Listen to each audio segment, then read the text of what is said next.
तो सबसे बड़ा ज्ञान क्या है? सबसे मूल्यवान ज्ञान क्या है? सबसे मूल्यवान ज्ञान यही है, ऐसा ज्ञान आपके पास आ जाए जो ज्ञान सदा आपको मुस्कान देता रहे। आपकी होंठों में जिस बोध से, जिस ज्ञान से मुस्कान आ जाए और हर स्थिति में भी आप बैलेंस रहें, अर्थात हानि आए तो घबराए ना, लाभ आए तो हैंग ना हो जाए। हर परिस्थिति में, हर स्थिति में हम समुद्र की तरह गंभीर रहें, यही ज्ञान हम सभी को सुखी कर सकता है। लेकिन आज व्यक्ति इस ज्ञान से कोसों दूर है। आपके पास सामान्य ज्ञान है, कमाओ, पैसे कमाने का ज्ञान आपको है, पेट भरने का ज्ञान आपको है।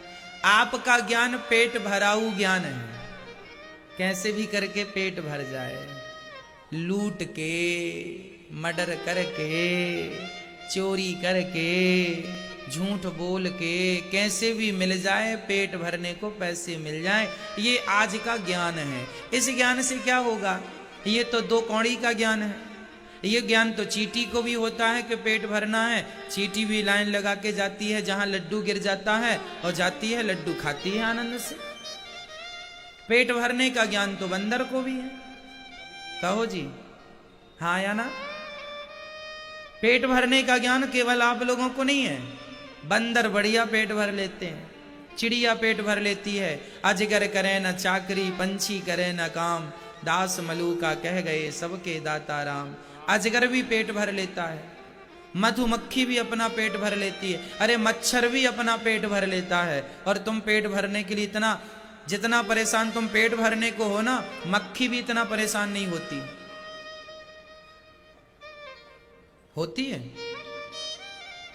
पेट भरना तो सब जान रहे हैं मेरी मां।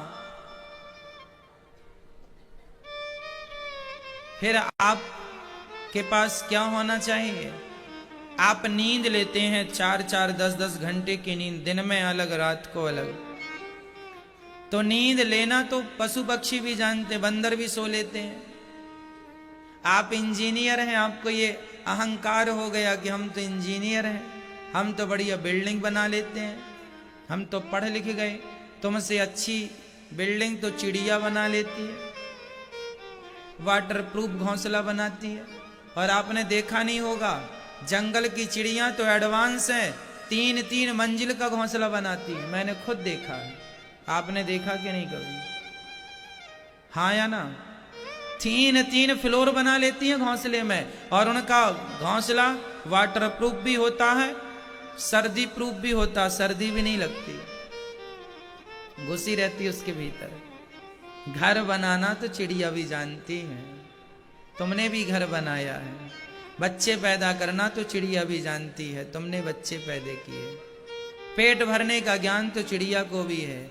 ये तो सामान्य ज्ञान है, सबको ही है, पर भगवान ने तुम्हें मनुष्य बनाया है इन 3 कामों के लिए नहीं कि तुम खाओ, सो, है ना, बच्चे पैदा करो, इनके लिए नहीं। भगवान ने कुछ और के लिए आपको मनुष्य बनाया। इसलिए मनुष्य का शरीर 84 लाख योनियों में सर्वश्रेष्ठ शरीर है। बड़े भाग्य मानुष तन पावा, दुर्लभो मानुषो देहो, देहि नाम क्षण भंगुरा।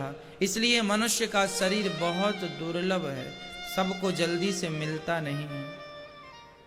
इसलिए आपके पास वह ज्ञान होना चाहिए जिस ज्ञान से हम सबका कल्याण हो जाए। वो ज्ञान कौन सा ज्ञान है? ये ज्ञान मैं आपको देने जा रहा हूं, जरा सा ज्ञान है। अहमेवासमेवाग्रे नान्यद यद सदसत् परम पश्चादहम यदे तच्च यो वशिष्येत सोस्मे हम। ऋतीर्थम यत् प्रतीयेत ना प्रतीयेत चात्मनि तद विद्यादात्मनो मायाम यथा भासो यथा तमः। बस ये कुछ लाइनों का ज्ञान है। क्या है आपको तो समझ में आया नहीं, हम समझा देते हैं। ये संसार हमारे हिसाब से नहीं चल रहा है, ये सृष्टि हमारे ढंग से नहीं चल रही है, ये सृष्टि, ये संसार भगवान के हिसाब से चल रहा है और भगवान ही इसके मालिक हैं। वो जैसे चलाएंगे संसार वैसा चलेगा। उनकी मर्जी में अपनी मर्जी मिलाकर प्रसन्न रहना, यही इस धरती का सबसे बड़ा ज्ञान है।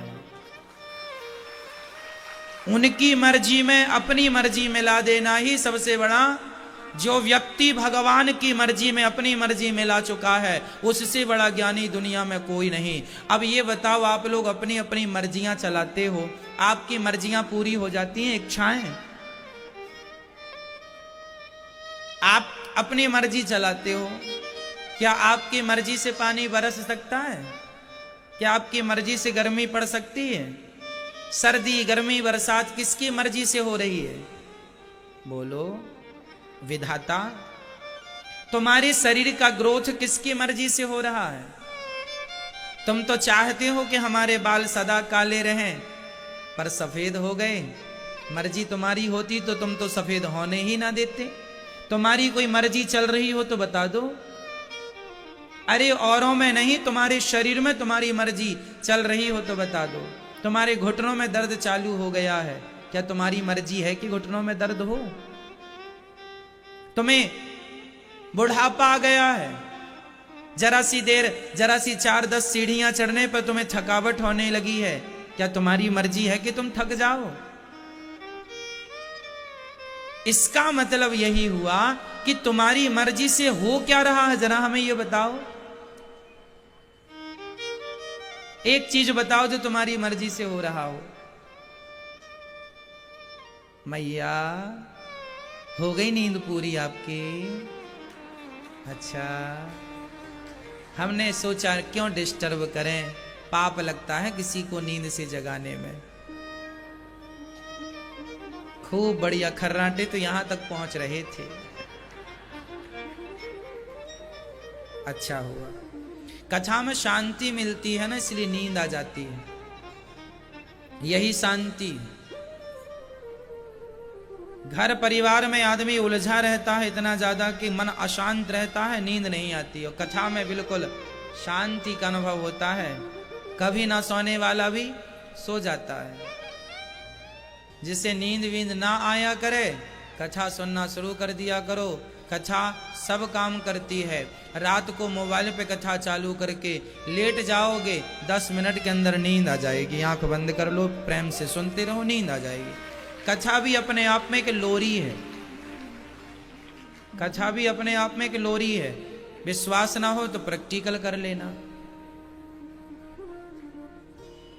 कथा सुनते सुनते नींद आ जाती है ना। आप मोबाइल पे चालू कर लेना, रात्रि को नींद, आंख बंद कर लेना, फिर देखना, जल्दी नींद आ जाएगी। वैसे तो आप 1 घंटे तक नहीं सोएंगे, करवट बदलते रहेंगे, पर कथा चला लेंगे मोबाइल पे, जल्दी नहीं। इसलिए आप अपने मोबाइल पर यूट्यूब पर अनिरुद्धाचार्य जी डाल के और चैनल को सब्सक्राइब करके और कथा से जुड़ी रहिए। सत्संग हर हाल में होता रहे, भगवान की कथा कानों में जाती रहे, मन को शांति यहीं से मिलेगी। शरीर का भोजन रोटी है, शरीर का भोजन दाल चावल सब्जी रोटी है, पर मन का भोजन, आत्मा का भोजन तो भगवान की कथा है। तो कथा भी तो उसे चाहिए ना। अब बिना कथा का आदमी चिड़चिड़ा हो जाता है, हैंग हो जाता है, फिर उसके अंदर अहंकार, उसके अंदर कपट, ये सब बुराइयां प्रवेश कर जाती हैं। आपके अंदर कोई बुराई प्रवेश ना करे, इसके लिए जहां सूर्य भगवान का प्रकाश नहीं पहुंचता, वहां क्या पहुंच जाता है? बोलो, क्या पहुंच जाता है? अंधकार। जहां सूर्य के प्रकाश का अभाव होगा, वहीं तो अंधकार होगा। कोई कहे महाराज जी यहां अंधकार है, भाई अंधकार जैसा कुछ नहीं होता। प्रकाश के अभाव का नाम ही अंधकार है। हाँ या ना? प्रकाश के अभाव का नाम ही अंधकार है। जहां प्रकाश होगा वहां अंधकार नहीं होगा। जहां सत्संग होगा, जहां सत्संग का प्रकाश होगा, ज्ञान का प्रकाश होगा, भक्ति का प्रकाश होगा, वहां अहंकार का, मोह का, कपट का, छल का अंधकार कभी प्रवेश ही नहीं कर सकता। आप यदि अहंकारी हैं तो आप सत्संगी नहीं हैं। हम गारंटी लेते हैं, हम अपने श्रोताओं की गारंटी लेते हैं। जैसे माँ बाप अपने बेटे की गारंटी ले लेते हैं, जैसे शिक्षक अपने विद्यार्थियों की गारंटी ले लेता है, ऐसे हम अपने श्रोताओं की गारंटी लेते हैं कि यदि आप कथा श्रवण करने वाले सच्चे श्रोता हैं तो आपके अंदर अहंकार जैसी बुराई कभी प्रवेश नहीं कर सकती, आपके अंदर कपट प्रवेश नहीं कर सकता और आपके जीवन में अद्भुत आनंद की अनुभूति होगी, मन शांत हो जाएगा। तो हमने जीवन का सबसे श्रेष्ठ ज्ञान आपको दिया है।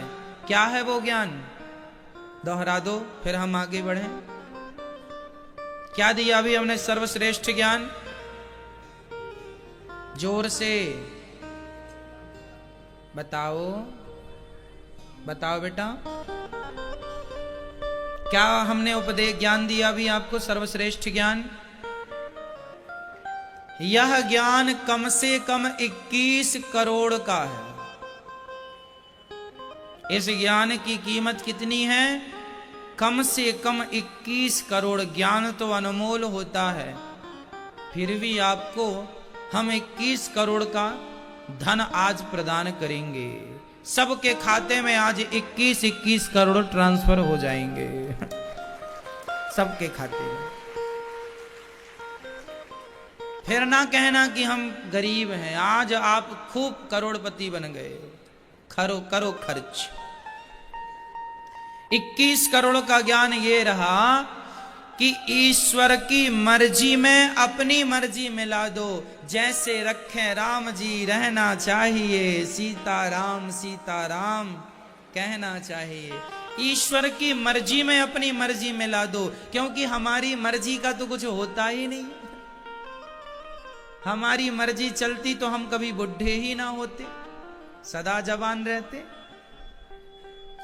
इसका मतलब है तुम्हारी कोई मर्जी नहीं चलती। बहू के बेटा होगा कि बेटी, तुम्हारी मर्जियां चलने लगे तो बेटियां हों ही ना किसी को। वो तो अच्छा है कि तुम्हारी मर्जियां नहीं चलती तो बेटियां पैदा हो जाती हैं। यदि माँ बाप की मर्जी चलने लगे तो बेटे ही बेटे दिखेंगे, फिर सब बाबा जी बनेंगे, क्योंकि लड़की होगी नहीं, शादी होएगी नहीं। सब बाबा, गली गली घर में 4-6 बाबा डोल रहे हैं, बाबा ही बाबा। बेटी होएगी नहीं। तुम्हारी मर्जी चल जाए ना, तुम पृथ्वी का संतुलन बिगाड़ दोगे, मनमानी कर लोगे। तुम्हारी चलती है, कहीं तुम्हारा जोर है, फिर काहे जोर लगाते हो? काहे परेशान हो? काहे रोते हो? किस बात पर रो रहे हो? महाराज जी माँ गुजर गई तो रो रहे हैं। अरे माँ गुजर गई, तुम्हारे हिसाब से चलेगा क्या संसार? समय जिसका जितना निश्चित था है रहेगा, उतना वो वहां रहा। क्या तुम नहीं गुजरोगे? इसलिए किसी के मरने पर भी ठीक है, सम्मान में 2-4 आंसू बहा लिए। अब ये थोड़ी पछाड़ खा खा के रो रहे हैं। क्या तुम्हें बोध नहीं है? ये ईश्वर की प्रकृति का नियम ही है, और तुम्हारे और हमारे हाथ में कुछ नहीं है। हमारे और तुम्हारे हाथ में कुछ नहीं है। किसान खेत में बीज बो देता है, फसल कितने कुंटल होगी किसके हाथ में है? किसकी मर्जी चल रही है? किसान की मर्जी चलती तो 1 कुंटल बोता और 100-200 कुंटल काट लेता। इसका मतलब है पागल, तू अपना कर्म करता रहे, तू अपना कर्म करता रहे। उस कर्म का फल तो भगवान के हाथ में है। कर्मण्येवाधिकारस्ते मा फलेषु कदाचन। कहने का तात्पर्य यह है, तुम्हारे हिसाब से कुछ नहीं हो रहा है। किसान की फसल भी किसान के हिसाब से नहीं, भगवान के हिसाब से पक रही है। बगल वाले के खेत में 20 कुंटल हुआ तो बाजू वाले के खेत में 15 ही कुंटल हुआ। ऐसा होता है कि नहीं? जबकि बराबर समय पर पानी डाला था, खाद डाली थी पर फिर भी अंतर आया। ईश्वर को जितना जिसके भाग्य में देना है वो उतना देंगे। तुम्हारी मर्जी से कुछ नहीं होता, भगवान की मर्जी से सब होता है। इसलिए हमने तो अपनी मर्जी को डिलीट कर दिया है। हमारी अपनी डिक्शनरी में तो अब हमारी मर्जी नहीं है, जैसी मर्जी भगवान की। कोई हमें गाली देता है, हम समझ लेते हैं ईश्वर की मर्जी है। कोई हमारी आरती उतारता है, समझ लेते हैं ये ईश्वर की मर्जी है। कोई हमें प्रणाम करता है, हम समझ लेते हैं ये प्रणाम ईश्वर का है। हम तो हर बात में, हर क्षण में, हर परिस्थिति में ईश्वर की मर्जी मानते हैं। आज हमने पेट भर भोजन किया है तो मान लेते हैं कि ईश्वर की मर्जी है। आज हमने कुछ नहीं खाया, मान लेते हैं ईश्वर की मर्जी है। परमात्मा कोई हमें गाल में थप्पड़ भी मार देगा तो हम यही मानेंगे ईश्वर की मर्जी है। हाँ, जब बात आतंकवाद से निपटने की आए तब वहां पर हम लोग खड़े हो जाएंगे और उनसे डटकर सामना करेंगे, ये सोच करके यही ईश्वर की मर्जी है, यही ईश्वर की मर्जी है। आतंकवादी सामने खड़े हो और हम हाथ पे हाथ रख के बैठे हो, वहां के लिए हम ये नहीं कह रहे हैं आपको, वहां तो आपको खड़े होना है क्योंकि यही ईश्वर की मर्जी है। इसलिए प्रसन्न रहा करो हर हाल में। सास हमें गाली दे रही है, समझ लो कि ईश्वर की मर्जी है। बहू गाली दे रही है, समझ लो ईश्वर की मर्जी है। ईश्वर की मर्जी के बिना पत्ता नहीं हिलता। हिलता हो तो बताओ।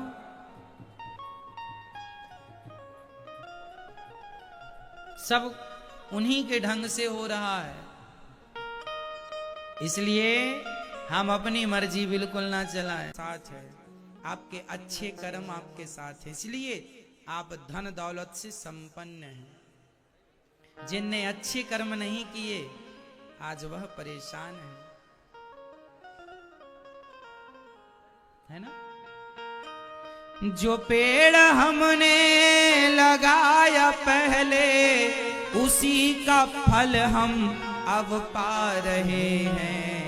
रचा है सृष्टि को जिस प्रभु ने वही ये सृष्टि चला रहे।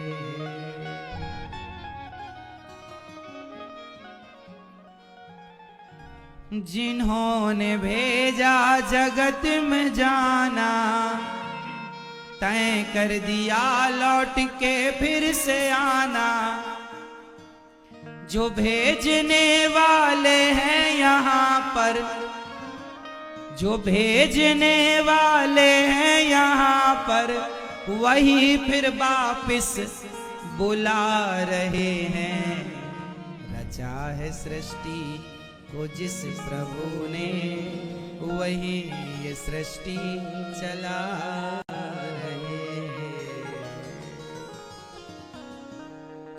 वही हैं, इसलिए पहचानो भगवान की मर्जी के बिना पत्ता नहीं हिलता। सब उनकी मर्जी से हो रहा है। एक सज्जन बोले महाराज जी ये आदमी जेल चला गया, क्या भगवान की मर्जी से? हमने कहा बिल्कुल, कोई गलत काम किया होगा। अच्छा याद रखना, भगवान किसी को मारते नहीं है।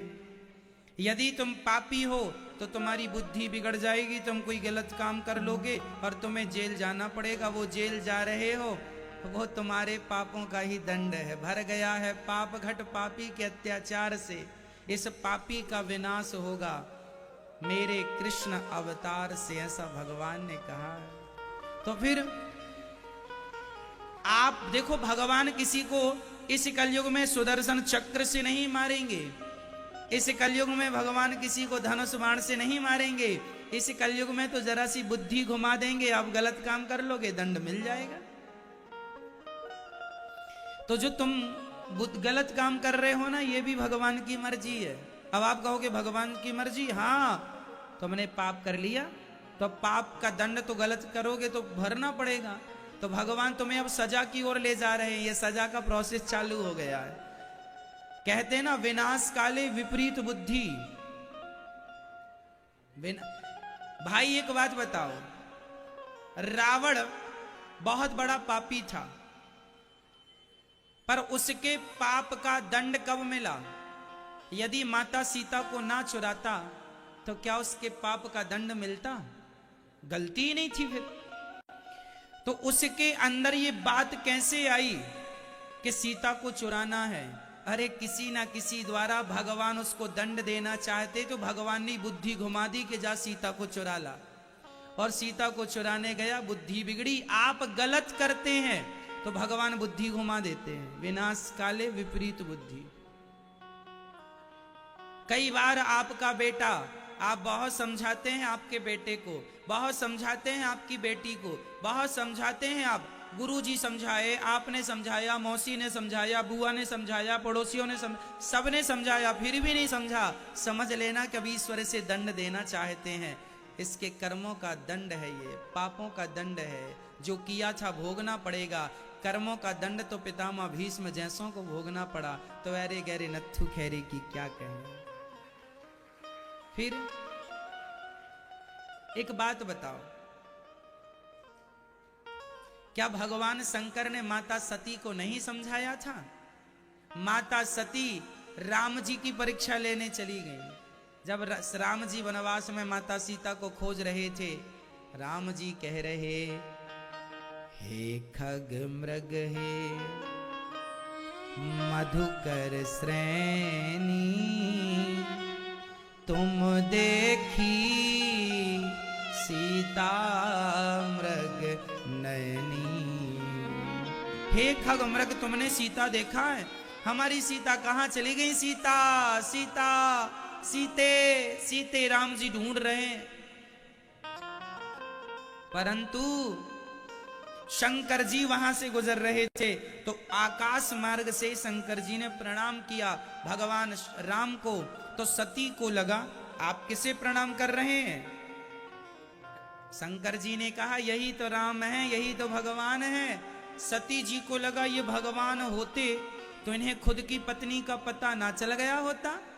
ये भगवान नहीं है, आपने आज भांग ज्यादा पी ली है, नशे में हो आप। शंकर जी ने कहा भाग्यवान, मैं नशे में नहीं हूं, अपना देख कहीं तू नशे में ना डूब जाए। सती जी को लाख समझाया शंकर जी ने कि ये भगवान है। सती नहीं मानी और नहीं मानी। गई परीक्षा लेने राम जी की, सीता बनकर खड़ी हो गई, राम जी में आ गई।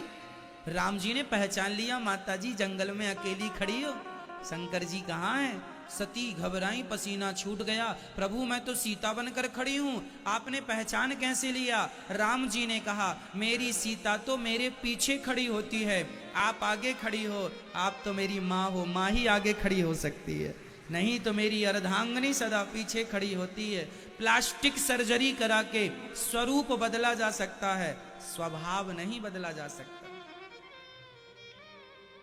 तुमने स्वरूप तो बदल लिया सीता का, पर स्वभाव कहां से लाओगी?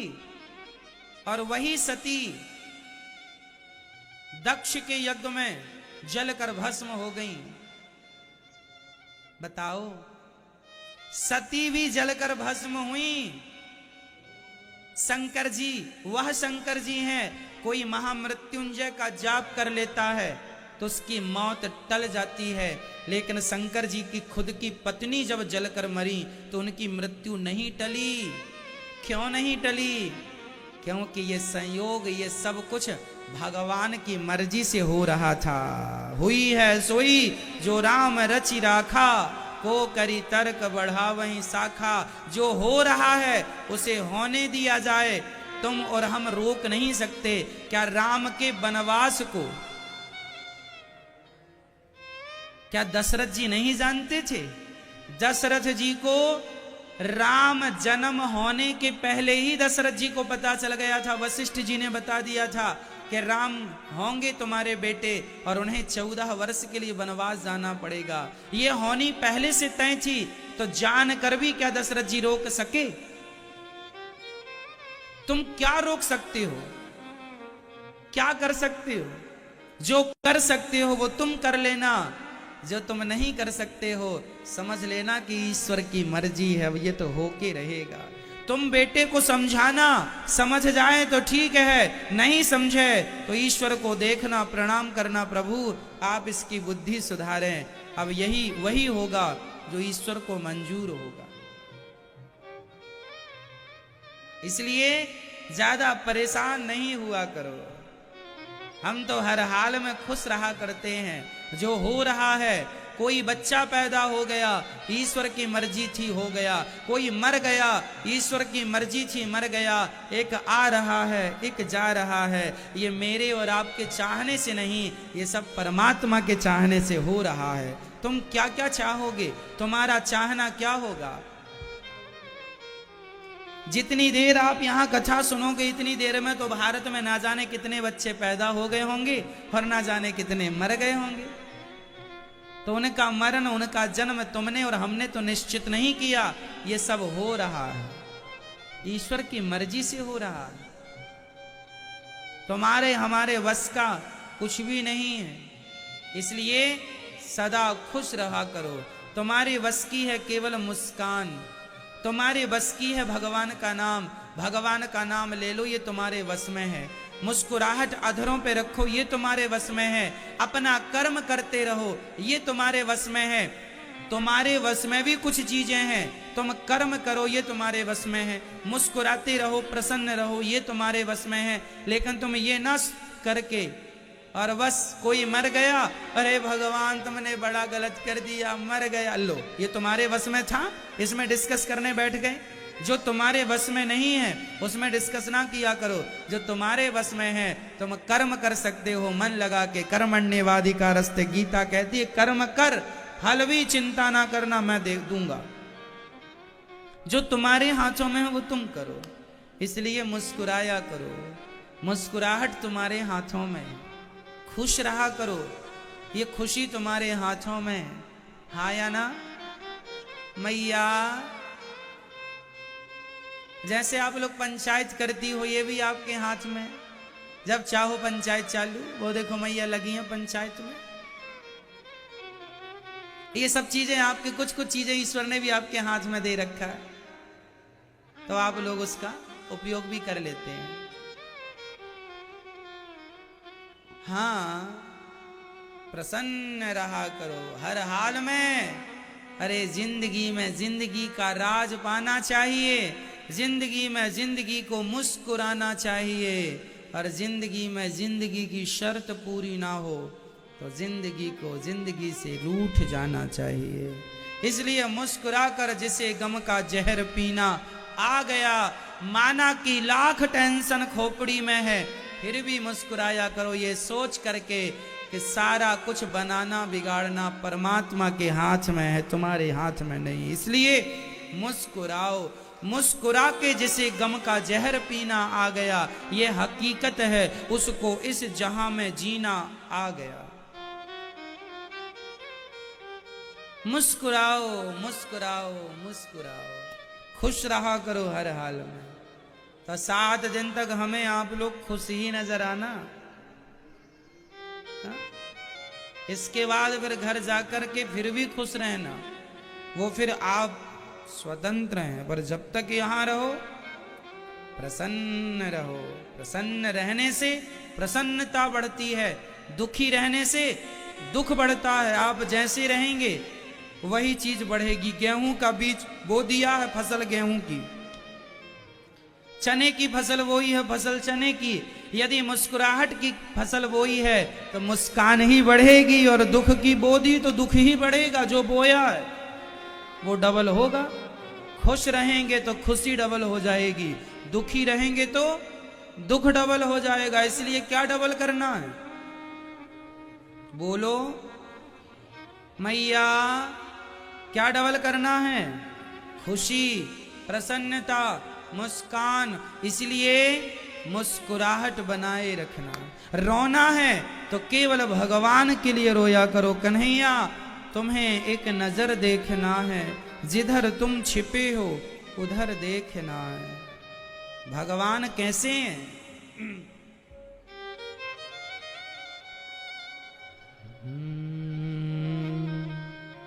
सच्चिदानंद रूपाय विश्वोत्पत्त्यादि हेतवे तापत्रय विनाशाय श्रीकृष्णाय वयं नुमः। सतचित आनंद परमात्मा कैसे हैं? सत्य। भगवान सत्य हैं, भगवान चित, भगवान आनंद, वही सत्य हैं। ना तुम सत्य हो, ना हम सत्य हैं, ना ये जगत सत्य है। संसार हर 10 वर्ष में पुराना सा हो जाता है। आपके घर में 10 साल पहले फ्रिज खरीदी होगी, वह आज के लिए पुरानी हो गई। आपके घर में यदि 10 साल पहले गाड़ी खरीदी गई होगी, आज के लिए वह पुरानी हो गई, है ना? हर चीज पुरानी हो जाती है। लोग कहते हैं पुराना घर है, अब नया बनवा लो। घर पुराना, गाड़ी पुरानी, है ना? एक बार पति ने पत्नी से कहा जरा सा नाच लो, तो पत्नी ने कहा पुराने हो गए हैं, वो क्या नाचते ही रहें? पत्नी भी पुरानी हो गई, पति भी पुराना हो गया, हाँ, सब पुराना हो गया। इसलिए कहा करता हूं कि पुराना सब कुछ हो जाएगा, क्योंकि ये संसार परिवर्तनशील है ना। हम भी लड़कपन में छोटे से थे, जवानी में ये हैं, बुढ़ापे में बुढ़े होके आखिरी में पूरे हो जाएंगे, बात खत्म। परिवर्तनशील है आप, हम, ये पृथ्वी, ये प्रकृति। आपका शहर आज के 20 साल पहले जैसा दिखता था, आज वैसा नहीं दिखता, और आज जैसा दिख रहा है 20 साल बाद वैसा नहीं दिखेगा, हाँ या ना? हमारा देश 50 साल पहले जैसा था, आज वैसा नहीं है, और आज जैसा है 50 साल बाद वैसा नहीं रहेगा। हर 10 वर्ष में परिवर्तन हो जाता है, सब में परिवर्तन। तो जो परिवर्तनशील संसार है, उसे सत्य कैसे मान लिया जाए?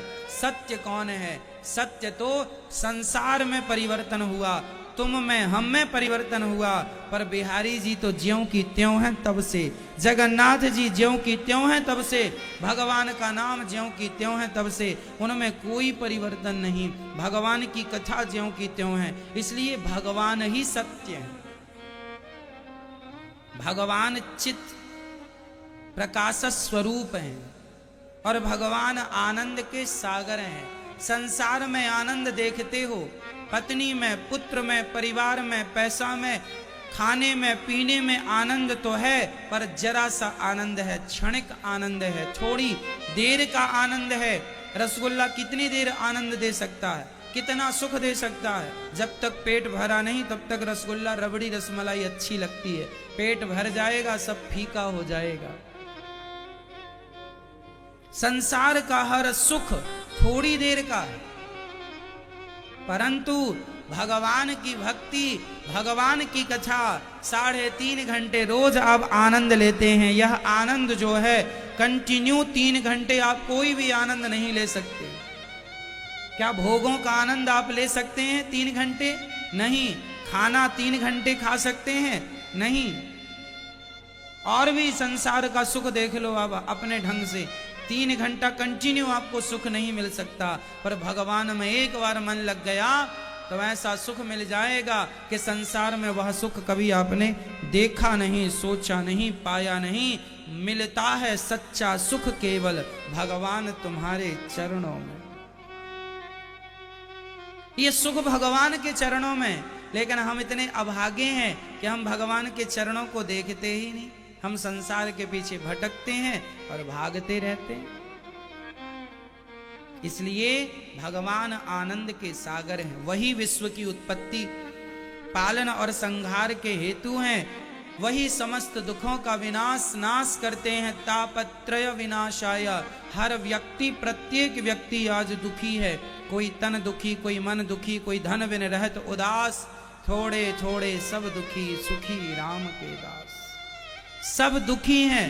सुखी कौन है? जो भगवान का हो गया वो सुखी हो गया, और जो संसार का बना है वह दुखी है। आप किसके हो? आप कहते हो ना हम फलाने के हैं, फलाने की पत्नी है, फलाने के पति हैं, फलाने के पुत्र हैं, हम फलानी दुकान के मालिक हैं, हमारा इस नाम से परिचय है, इसका अर्थ है अभी हम संसार के ही हैं। संसार के बनोगे सदा दुखी रहोगे। इसलिए कहा करता हूं, कह दो एक बार कि प्रभु मैं सबका होकर देख लिया, बस तेरा होना बाकी है। रोया मैं बहुत जग के आगे, तेरे आगे रोना बाकी है। मैं सबका होकर देख लिया, एक तेरा होना बाकी है। संसार का होकर तो मैंने बहुत देख लिया, अब यदि बनना है तो भगवान के बन जाओ। खूब बन के देख लिया संसार का, पत्नी का बहुत देख लिया बन के। अब बहुत हुआ मैंने देख लिया, दुनिया के आगे रो रो कर। जिनको मैंने अपना समझा, उनसे ही खाई है ठोकर। रोया मैं बहुत जग के आगे, तेरे आगे रोना बाकी है। बहुत रो लिया संसार के आगे, क्या मिला? दुनिया के आगे रोगे ना, दुनिया तुम्हें रोता हुआ देखकर तुम्हारी सामने तो वो भी रोने लगते हैं दुनिया वाले, पर तुम्हारे जाने के बाद जमाना हंसता है, देखो फलाने का समय बिगड़ गया। अपने अपने घरन का दुख ना कहिए रोई, सुन इठले हैं लोग सब बांट न ले हैं कोई।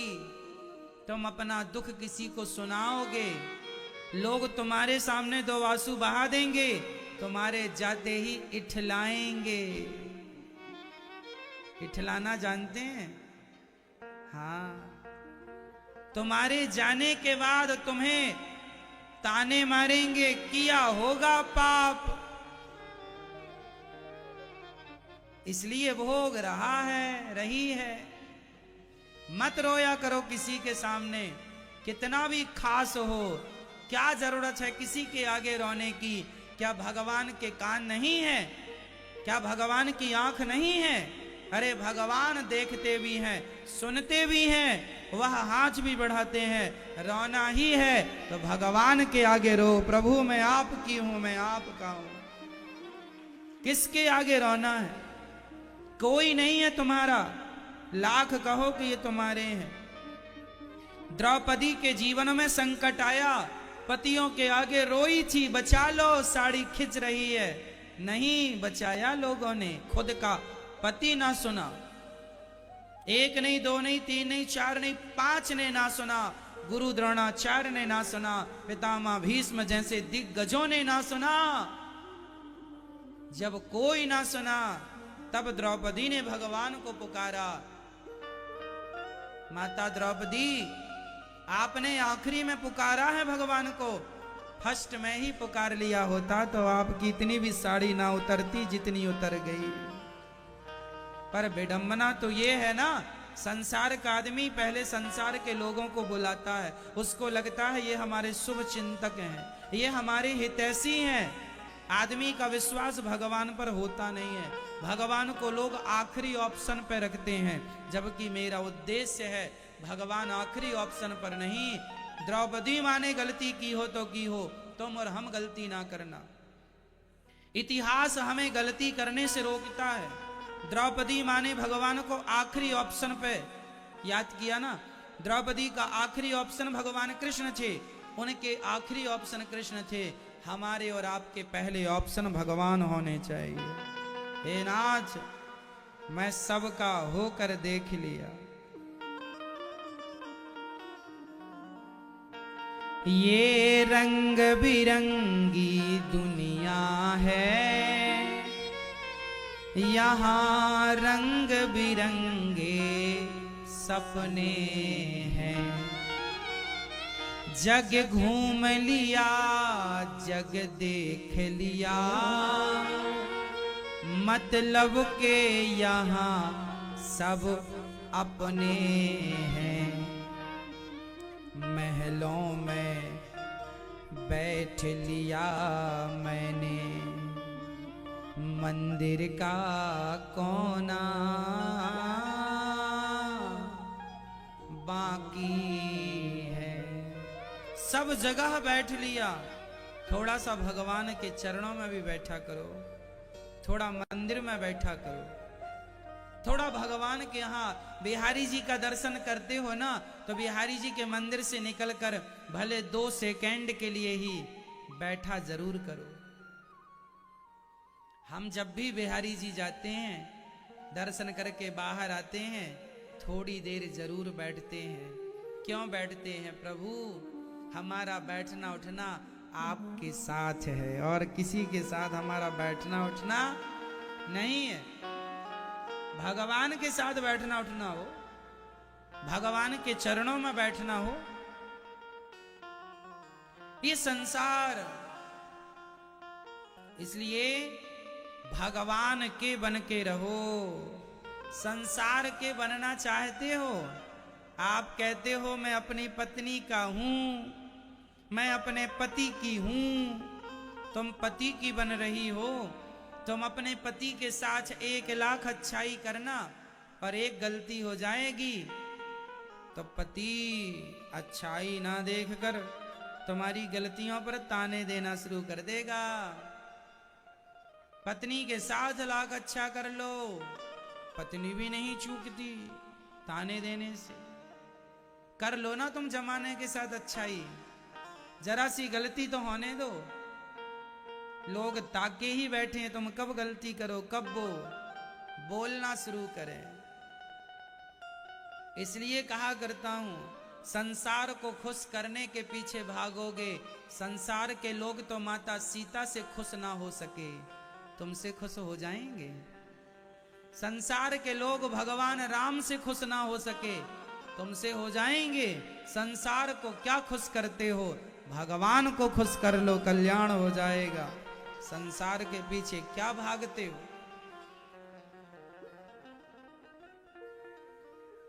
भगवान आनंद के सागर, ऐसे भगवान जो समस्त दुखों का नाश करते हैं, ऐसे भगवान को राधा सहित प्रणाम करते हैं। श्री कृष्णाय वयं नुमः। श्री सुखदेव भगवान को प्रणाम करते 88,000 संत नैमिषारण्य में बैठे हैं। संतों के बीच में सूत जी का आगमन हुआ। सूत जी के आते ही सभी ने खड़े होकर उनका स्वागत किया। स्वागत सबने खड़े होकर किया। कहा शौनक आदि ऋषियों ने कथा सुनाई है हमें ऐसी कि हमें कृष्ण की प्राप्ति हो जाए। कृष्ण प्राप्ति करम शाश्वत साधनम तद्वदाधुना। सूत जी कहते हैं मैं तुम्हें कथा का सार सुनाता हूं। एक बार यह भागवत देवता इंद्र का, देवताओं के राजा इंद्र का भी मन हुआ कि हम भी जाएं और कथा सुने। ये जो भागवत आप लोग वृंदावन की धरा पर बैठकर सुन रहे हैं, इस भागवत को श्रवण करने के लिए देवता भी तरसते हैं। मेरी माँ, देवता भी तरसते हैं। एक बार इंद्र आए थे। इंद्र ने कहा था कि हमें कथा सुना दो और बदले में स्वर्ग का अमृत ले लो। सुखदेव जी ने कहा क्वा सुधा क्वा कथा लोके क्वा कांचा क्वा मणिर महान। कहाँ कांच का टुकड़ा, कहाँ मणि? स्वर्ग का अमृत कांच का टुकड़ा है और मणि भगवान की कथा ही मणि है। भगवान की कथा ही यद वैष्णवानाम धनम। हमारा धन तो कृष्ण है, हमारा धन कृष्ण है। हमारा धन श्री राधा है, हमारा धन तो भागवत है। इसलिए मैं मानता हूं इस बात को, जो भागवत की शरण में आ जाता है उसका समस्त दुख समाप्त हो जाता है। इसलिए लोगों ने अभी पोथी पाठ बिठा रखा है। अभी 1 दिसंबर से फिर पोथी पाठ होंगी। आप भी आनंद को प्राप्त करने के लिए, भागवत जी को प्राप्त करने के लिए, भगवान को प्राप्त करने के लिए यह साधन है। भगवान की शरण में जो आदमी छतरी के नीचे आ जाता है वह बारिश से बच जाता है। जो भागवत की शरण में आ जाता है वो संसार के दुखों से बच जाता है। इसलिए भागवत की पोथी करवाना चाहिए, भागवत श्रवण करना चाहिए। और मैं आप सभी भारतवासियों से कहूँगा कि यदि भागवत आप सुनते हैं तो औरों को जरूर सुनाइएगा। सब सुने भागवत। जब सब सुनेंगे तो मुझे विश्वास है कि परिवर्तन यदि होना होगा, परिवर्तित करना चाहते हो समाज को, संसार को, देश को, तो भागवत से ही परिवर्तन हो सकता है, दूसरा कोई उपाय नहीं। कथा को शेयर किया करो। आप अपने मोबाइल पर, यूट्यूब पर कथा को शेयर किया करो। सब तक कथा फेसबुक व्हाट्सएप में सब तक पहुंचाया करो, और ताकि और लोग कथा को सुन सकें। शेयर करो। और कथा में आप लोग क्या सुनना चाहते हैं, कौन सी नई चीज सुनना चाहते हैं, कौन सी कथा, कमेंट बॉक्स आपका है, लिख कर बताइएगा। हम वही आपको सुनाएंगे, उसी में वही तैयारी करके आपको सुनाएंगे। आप क्या सुनना चाहते हैं वह भी लिखा करो। इसलिए सुखदेव भगवान को प्रणाम इंद्र ने किया, और सुखदेव भगवान ने कहा, क्वा स्वधा क्व कथा लोके, क्व कांचः क्व मणिर्महान्, ब्रह्मरातो विचार्यैवं तदा देवान् जहास्यः। स्वर्ग के राजा अमृत के लिए, अमृत लाए भागवत के लिए तड़प रहे हैं, पर सुखदेव जी ने परीक्षित को सुनाई, और परीक्षित ने 7 दिन में मुक्ति पाई। इंद्र ने तराजू बांधी, तराजू पर तौल कर देखा, भागवत जी का पलड़ा भारी था। भागवत जी का पलड़ा भारी इसलिए था क्योंकि भागवत जी सब कुछ देने की। अरे स्वर्ग का अमृत कोई पिएगा तो स्वर्ग मिलेगा, पर भागवतामृत कोई पिएगा तो उसे भगवान मिल जाएंगे, बैकुंठ मिल जाएगा। स्वर्ग तो तुच्छ है, बैकुंठ श्रेष्ठ है। इसलिए भागवत स्वर्ग नहीं बैकुंठ प्रदान करती हैं। हाँ, तराजू बांधी, इंद्र ने भागवत को रखा, तौल कर देखा, भागवत जी का पलड़ा भारी था। भागवत जी के आगे सब सरेंडर हो गए। भागवत जी सर्वश्रेष्ठ हैं। 18 पुराणों में भागवत जी सबसे श्रेष्ठ हैं। भागवत सुन लेने से 4 वेदों को सुनने का पुण्य मिलता है। आप केवल भागवत नहीं सुन रहे हैं, भागवत सर्व वेदेतिहासानाम सारम सारम समुद्रतम, वेद पुराण उपनिषद सभी ग्रंथों का सार भागवत में है। सबका रस ये आप लोग ग्रहण कर रहे हैं। भागवत सुन लेंगे तो वेदों को सुनने का फल मिल जाएगा। पंचम वेद निराला, ये 5वां वेद है। भागवत जी तो भागवत है, सरकार है। इसलिए भागवत का प्रत्येक शब्द, प्रत्येक अक्षर परमात्मा का बोध कराने वाला है। कहा जाता है भागवत जी का हर श्लोक कृष्ण है और हर श्लोक का अर्थ श्री राधा है। राधा कृष्ण, राधा कृष्ण। प्रिय भक्तों, जब इस कलयुग में चारों तरफ अधर्म बढ़ गया, तब एक बार नारद जी ने भी मन बनाया कि हम भी भागवत सुनेंगे। सत्यम नास्ति तपः शौचम दया दानम न विद्यते, उदरम भरणो जीवा वराकाह कूट भाषिण। तब कहीं जाके सत्यम नास्ति, सत्य का इस कलयुग में मानो नाश हो गया। सत्य बोलने वाले जरा कम बचे। सत्यम नास्ति तपः शौचम, आज तपस्वी लोग भी कम रह गए हैं। दया दानम न विद्यते, आज पवित्रता का ख्याल रखने वाले लोग भी कम बचे हैं।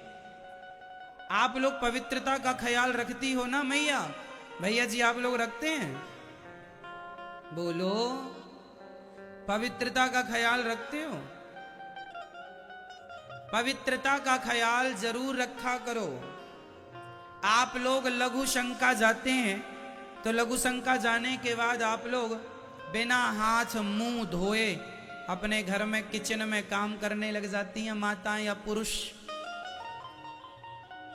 आप लोग दीर्घ शंका जाते हैं, शौच के लिए जाते हैं, तो शौच करके आते हैं, आप केवल हाथ धुल लेते हैं और आप अपनी रसोई में प्रवेश कर जाते हैं। आप अपने घर में नाचते रहते हैं, घूमते रहते हैं। यही से अशुद्धि प्रवेश करती है। फिर आपके घर में पॉजिटिव एनर्जी समाप्त हो जाएगी, नेगेटिविटी प्रवेश कर जाएगी, नकारात्मकता प्रवेश कर जाएंगी और आपके बुद्धि को, आपके घर की शांति, अपने आप आपके घर का वातावरण बिगड़ जाएगा। क्योंकि शुद्धि खत्म हो गई ना। कहते हैं जैसी राखो शुद्धि वैसी बने, जोर से, जैसी शुद्धि वैसी बुद्धि। आज बच्चों की बुद्धि क्यों बिगड़ी पड़ी है? क्योंकि ये शौच करके आ जाते हैं, नहाते नहीं, बाथरूम करके आ जाते हैं, हाथ मुंह नहीं धुलते, कुल्ला नहीं करते। अरे शास्त्र ने विधान बनाया है कि तुम लघु शंका करने जाओगे तो लघु शंका के बाद तुम्हें 4 कुल्ले करना है, हाथ धुलना है, पांव धुलना है, तब तुम जाकर के शुद्ध होगे। और यदि शौच के लिए गए हो, दीर्घ शंका के लिए, तो उसके बाद तुम्हें नहा कर ही घर में प्रवेश करना है। पूरा स्नान ना करो तो अर्ध स्नान कर लो कमर तक। जो कपड़े पहनकर शौच के लिए गए हो वो सारे कपड़े गीले करना होगा, तब आप शुद्ध कहलाएंगे। नहीं तो आप अशुद्ध हैं, और ऐसी अशुद्धि में देवताओं का नहीं, घर में राक्षसों का वास हो जाता है। इसलिए तुम्हारे घर में अशांति है, क्योंकि वातावरण अशुद्ध है ना तुम्हारे घर का, तो राक्षस लोग चले जाते हैं, है ना। आपके महाभारत में कथा है राजा नल की। राजा नल ने एक बार वो लघु शंका गए और पांव धोकर नहीं आए तो उनके सिर पे कलयुग चढ़ गया था। वह राजा थे, पर कलयुग ने उनको ऐसा नाच नचाया कि उनके शरीर पर कपड़ा भी ना बचा शरीर को ढकने के लिए। मैं आपसे फिर निवेदन कर दूं, आप जितनी अच्छी शुद्धि रखेंगे अपने घर में, आपके घर का वातावरण उतना अच्छा होगा, विचार अच्छे होंगे। भाई शुद्धि है तो विचार शुद्ध हैं, विचार भी तो अशुद्ध है ना लोगों के। क्यों अशुद्ध है विचार तुम्हारे? क्योंकि तुम्हारा खान पान अशुद्ध है, रहन सहन अशुद्ध है, वातावरण अशुद्ध है, तो विचार भी गलत ही आएंगे। आप किसी वैश्या के घर में जाकर बैठेंगे तो वैश्या के घर में बैठकर अच्छे विचार तो नहीं आ सकते। मंदिर में जाकर बैठेंगे तो अच्छे विचारों का संचार होगा। भाई हवा भी तो मायने रखती है, हाँ या ना? हवा का भी तो एक योगदान है आपके जीवन में। इसलिए आपको चाहिए कि आप अपने घर के वातावरण को शुद्ध रखें। जैसी शुद्धि होगी वैसी बुद्धि होगी। तो आज से कसम खाइए कि लघु शंका, चाहे स्त्रियां जाएं पुरुष जाएं, लघु शंका जाओगे तो लघु शंका के बाद कुल्ला जरूर करोगे, 4 कुल्ला, हाथ धोओगे, पांव धोओगे। और यही पाठ बच्चों को पढ़ाना। आज बच्चे पढ़ लिख तो गए हैं पर उनके विचार शुद्ध नहीं। शौच के लिए जाना, दीर्घ शंका जाना, तो बच्चों को भी पढ़ाना, नहा कर ही आओ। ये पाठ घर में बिल्कुल सबके लिए अनिवार्य कर दो। नहा के ही लौटेंगे, छोटे छोटे बच्चों को भी यही सिखाओ। 2 बार आप दीर्घ संख्या में जाएं तो 2 बार नहाएं। ये अनिरुद्ध जो आपके सामने बैठा है, आपका दास, हम 12 महीने 2 बार स्नान करते हैं। 12 महीने, ठंडी हो, गर्मी हो, सर्दी हो, 2 बार स्नान करते हैं। 2 बार दीर्घ संख्या जाओ ताकि आपका पेट शुद्ध रहे, पेट में गंदगी जमा ना हो। सवेरे का खाया शाम को निकले और शाम का खाया सवेरे निकले। अब दोनों टाइम का खाया अंदर है तो क्या होगा? गंदगी से आपकी बीमारियां बढ़ेंगी। इसलिए शरीर शुद्ध होना चाहिए। शरीर शुद्ध है तो विचार शुद्ध है, मन शुद्ध है। अब नहीं तो फिर आदमी का मन अशुद्ध है, विचार। कई लोग दिन भर गंदे गंदे विचार आते हैं, गंदे विचार, गंदे विचार, गंदे विचार। क्यों आते हैं? क्योंकि तुम्हारे शरीर में गंदगी भरी पड़ी है। अच्छा ये बताओ, तुम्हारा शरीर भी तो मंदिर है, हाँ या ना? बोलो हाँ या ना। तुम्हारे हृदय में भी तो भगवान बैठे हैं, बोलो हाँ या ना। यहां भगवान है ना। मन मेरा मंदिर, आंखें दिया बाती, मेरे मन में भगवान बैठे हैं। तो भगवान जिस हृदय में बैठे हैं उस हृदय का पूरा एरिया शुद्ध होना चाहिए, पवित्र होना चाहिए। अशुद्धि शरीर से होगी तो वह अशुद्धि शरीर से होती हुई विचारों में चली जाएगी, और सारा खेल विचारों का है मेरी मां। आज लोगों के विचार बिकते हैं। इंजीनियर ने आपके घर का नक्शा बना के दिया आपको, एक नक्शा बनाने का आपके घर का कितना लेता होगा? 20,000, और टॉप का है तो 50,000, और टॉप का है तो 1 लाख, और टॉप का है तो 5 लाख भी लेता है, हाँ या ना? आपके घर का नक्शा बनवाते इंजीनियर से, देता है बना के। 10,000 से लेके 5-5 लाख रुपए फीस है कि नहीं इंजीनियरों की, हाँ या ना?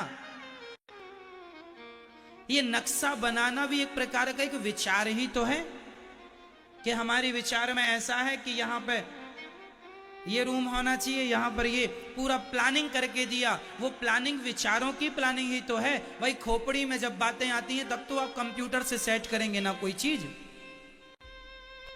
हाँ या ना? तो भाई विचार ही तो बिक रहे हैं। इंजीनियर के विचार 5-5 लाख के बिक रहे हैं, हाँ या ना? फिर अरे जितने अच्छे विचार स्वामी विवेकानंद जी को आज तक जाना जाता है, क्यों? क्योंकि उनके विचार अच्छे थे। जिनके विचार अच्छे थे उन्हें आज तक जाना पहचाना जाता, जिनके विचार गंदे थे उन्हें कौन जान रहा है? इसलिए आहार शुद्ध तो विचार शुद्ध। आहार विहार खान पान शुद्धि बुद्धि, जैसा पिए पानी वैसी बोले वाणी, जैसा खाए अन्न वैसा रहे मन। ये चीजें कभी गलत नहीं हो सकती। आज का आदमी इनमें ध्यान देता नहीं है, रोता रहता, बड़ा परेशान हूं, बड़ा परेशान हूं। तुम परेशान हो तो पहले देखो कि तुम्हारे विचार अशुद्ध क्यों हैं। क्योंकि वातावरण अशुद्ध है, रहन सहन अशुद्ध है। खान कुछ भी खा रहे हो, कुछ भी मिला खा लिया, कहीं भी खा लिया, बुद्धि भ्रष्ट हो जाएगी।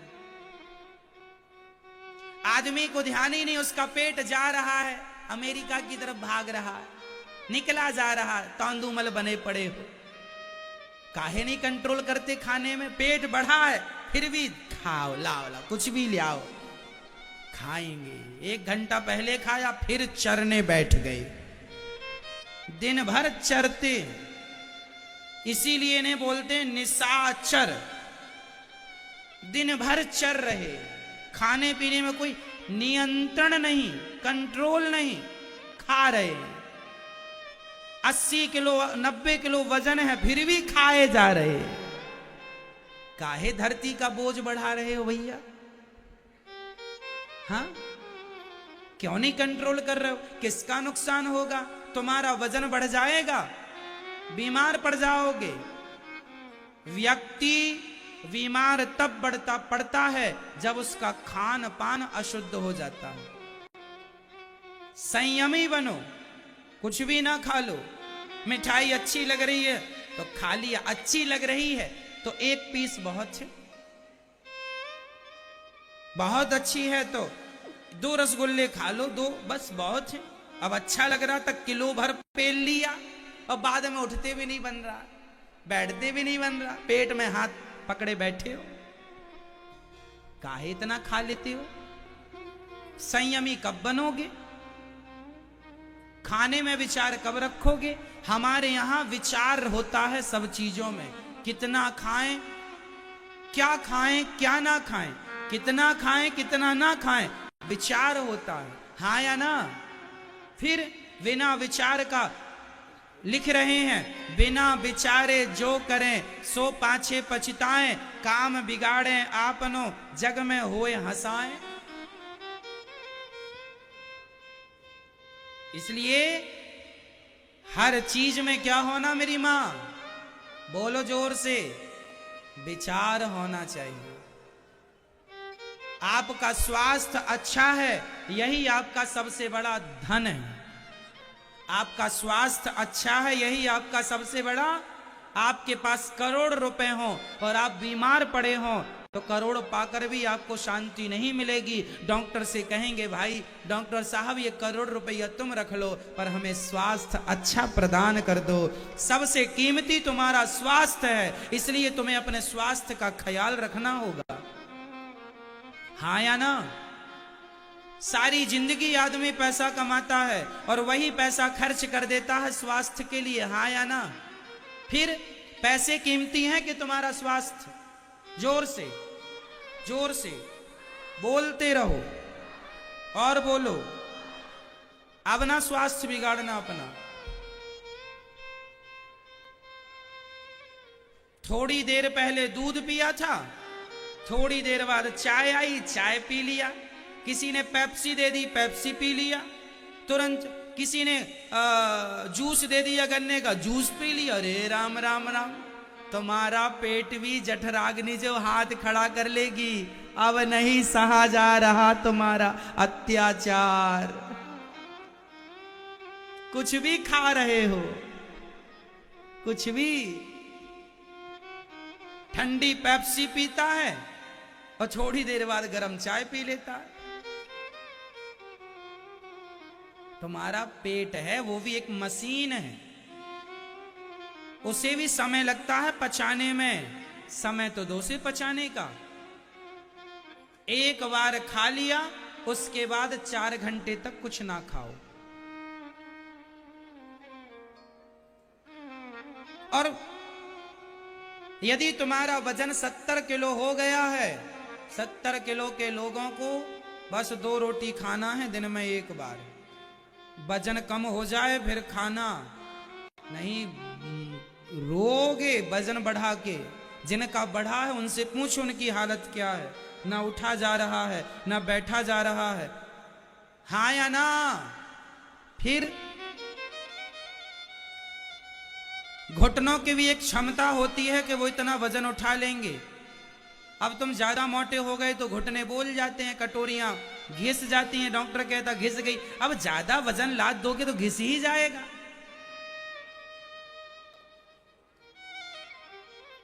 भाई सड़क बनाती है गवर्नमेंट, तो सड़क बनाती है तो उसकी क्षमता निर्धारित करती है कि इस सड़क में 10 कुंटल लाद कर ही ट्रक चलेगा। 100 कुंटल एक क्षमता देती है, 1000 कुंटल, हाँ ना? उससे ज्यादा यदि ओवर लाद दिया जाए ट्रक में और चलाया जाए तो उसके वजन से सड़क फट जाती है, सड़क में गड्ढे हो जाते हैं, हाँ या ना? सड़क भी कितना बोझ उठाएगी उसका भी पैमाना तय है। तुम्हारा भी एक पैमाना तय है कि तुम कितना भार उठा सकती हैं। तुम्हारे घुटनों की कटोरियां, जरूरत से ज्यादा वजन ना बढ़ा लेना। मैं आपके स्वास्थ्य की चिंता कर रहा हूं, आपकी भलाई है इसमें। मैया हो गई पंचायत आपकी? अच्छा थोड़ा और कर लो मेरी माँ, हाँ? घर में तो मौका मिलता नहीं होगा, यहां मौका मिला है। नारद जी समस्त तीर्थों में गए, शांति कहीं नहीं। सत्यम नास्ति तपः शौचम दया दानम न विद्यते, सब अपना पेट भरने में लगे हैं। आज भक्ति महारानी जब वो वृंदावन आए, वहां देखते हैं भक्ति जवान है पर बुढ़े दो लेटे हैं। कौन हो? मेरा नाम ज्ञान, मेरा नाम वैराग्य। अच्छा, तुम ज्ञान वैराग्य हो? हाँ जी। तो इनका दुख कैसे दूर होगा? नारद जी के चरण पकड़ के भक्ति ने कहा, महाराज मेरा कष्ट दूर करो। मैं द्रवण देश में उत्पन्ना द्रवणेशाहम वृद्धिम कर्णाटके गता क्वचित क्वचिन महाराष्ट्रे गुर्जरे जीर्णताम गता। मैं बूढ़ी हो गई गुजरात में, पर जब से वृंदावन आई तब से मैं बढ़िया हूं, पर मेरे बच्चों का बुढ़ापा नहीं जा रहा है। तब नारद जी ने उन्हें भागवत श्रवण कराने का संकल्प लिया। बाकी तो सुनवाया, शांति नहीं मिली। तब भागवत जी सुनवाने का नारद जी ने विचार बनाया। सनकादियों ने कहा भागवत सुनाओ। ये वो भागवत है जिस भागवत को भक्ति ज्ञान वैराग्य सुन लेते हैं तो उनका भी दुख दूर हो जाता है। यदि ये भागवत ने भक्ति ज्ञान वैराग्य का दुख मिटाया तो मैं विश्वास से कहता हूं भागवत जी आपका भी समस्त दुख मिटाएगी। इसलिए श्रद्धा से भागवत जी का श्रवण पान करना चाहिए। भागवत जी बड़ी श्रद्धा से सुनो, अपनी माता को सुनवाओ, पिता को सुनवाओ। पोथी पाठ इसलिए हम कराते हैं कि आप पूरी भागवत नहीं करा सकते संपूर्ण, तो भागवत जी के पोथी पाठ करवाने से भी वही पुण्य फल प्राप्त हो जाता है। तो आपको अपने माँ बाप के लिए कुछ करने का जो सौभाग्य मिला है वो भी आप कर लेंगे, पुत्र धर्म निभा लेंगे। कई बच्चे मरने के बाद, अपने माँ बाप के मरने के बाद भागवत सुनवाते हैं। अरे माँ बाप के मरने के बाद उन्हें भागवत सुनवा रहे हो ये ठीक है, पर जिंदा है तब उन्हें सुनवाओ, वो ज्यादा अच्छा। क्यों जी आप बताओ? मरने के बाद तो ठीक है, चलो सुनवा रहे हो, उनका उद्धार हो जाएगा, नहीं हुआ होगा, पर जीते जी सुन लेंगे तो मरने के बाद उद्धार होगा कि नहीं ये डाउट खत्म हो जाएगा। उद्धार होगा ही होगा, क्योंकि भागवत जी सुना है। हाँ, इसलिए भागवत जरूरी है। नारद जी ने सनकादियों से कहा, महिमा चालू हुई भक्ति की। सदा सेव्या सदा सेव्या श्रीमद् भागवती कथा, यस्याः श्रवण मात्रेण हरिश्चित्तम् समाश्रयेत्। भागवत कितनी बार सुननी चाहिए जीवन में? कितनी बार? राम राम रटते रहो जब तक घट में प्राण, कभी तो दीन दयाल के भनक पड़ेगी कान। भगवान का नाम बार बार, कथा बार बार, एक नहीं दो नहीं बार। अरे साबुन लगाने से दाग एक बार में नहीं छूटता, अरे कपड़े के दाग को भी छुड़ाने के लिए कई बार साबुन लगाना पड़ता है। फिर हमारी ये मैली चादर तो करोड़ों जन्मों के पाप से गंदी है, एक बार के सत्संग करने में थोड़ी साफ हो जाएगी। मैली चादर ओढ़ के बंदे द्वारे कैसे आऊं? ये हमारी शरीर रूपी चादर मैली हो गई है। हम थोड़ी मोड़े पापी थोड़ी हैं, वीआईपी पापी हैं हम लोग। वीआईपी पापी। और हम जैसे वीआईपी पापियों के लिए एक बार का सत्संग थोड़ी काम करेगा। एक बात बताओ, लकड़ी को लकड़ी से घिसो तो क्या पैदा होती है? जोर से बोलो, क्या होती है ना? लकड़ी को लकड़ी से घिसो तो आग पैदा होती है। पर ये बताओ कि लकड़ी को लकड़ी से हमने घिसा और लकड़ी बहुत गर्म हो गई तो फिर हमने थोड़ी देर रोक दिया, 5-10 मिनट रोक के फिर घिसना शुरू किया, फिर गर्म हुई फिर रोक दिया, ऐसे में आग पैदा होगी? कंटिन्यू उसको घिसते जाइए, गर्म होगी, हाई टेम्परेचर होगा, अपने आप आग लग जाएगी। उसी प्रकार आपने एक बार सत्संग किया, फिर छोड़ दिया, फिर सत्संग किया, फिर छोड़ दिया। अरे भाई, सत्संग करके आपने जो गर्मी पाई थी वो गर्मी फिर शांत हो गई। इसलिए निरंतर सत्संग करने से तुम्हारे समस्त भीतर के पाप निकल निकल कर भागेंगे और भक्ति की आग लगेगी तो जल जाएंगे सारे पाप। पर कंटिन्यू सत्संग करना होगा। ये नहीं कि किया छोड़ दिया, किया छोड़ दिया, किया छोड़ ना, भले 2 मिनट का करो पर रोज करो। सत्संग कितने मिनट का करो? मैया को जगाओ।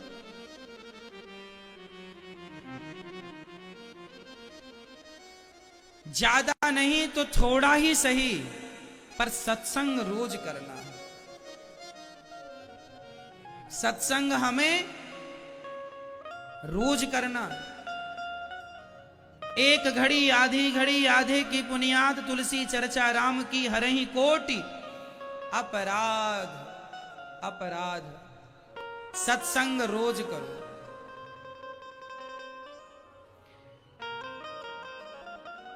आप लोग सत्संग, आजकल के नौजवान बच्चे क्यों बिगड़ जाते हैं? ओवर कॉन्फिडेंस, हम ही होशियार हैं। वो अपने से होशियार किसी को मानते ही नहीं, सत्संग करते नहीं, माँ बाप की मानते नहीं, गुरुजनों की सुनते नहीं, गीता रामायण पढ़ते नहीं। फिर तुम ही होशियार हो तो करो होशियारी।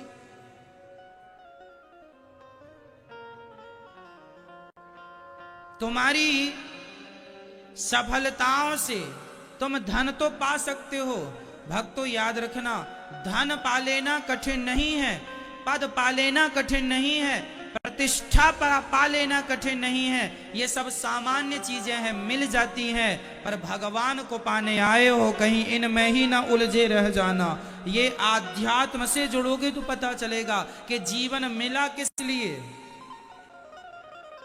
जीवन की सार्थकता क्या है।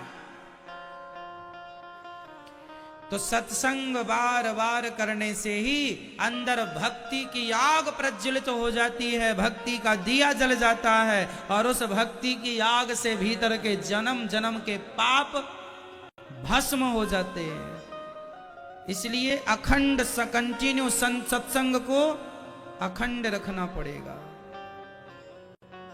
छोड़ना नहीं है। नारद जी, भक्ति महारानी की जब महिमा हुई, प्रकट हो गई हरिद्वार की धरती पर। कहां बैठ जाऊं? संतों ने कहा ये जो भक्त बैठे हैं, भागवत सुनकर भक्ति प्रकट हो गई। बोली मेरा सारा दुख दूर हो गया, अब मुझे बैठने का स्थान दो, कहां बैठ जाऊं? तब संतों ने कहा भक्तों का हृदय खाली है, जो कथा प्रेमी लोग हैं, जाओ भक्ति महारानी उनके हृदय में जाकर के बैठ जाओ। भक्ति सदा उनके भीतर होती है जो कथा सुनने वाले होते हैं। कथा सुनने वाला ही भक्त हो सकता है।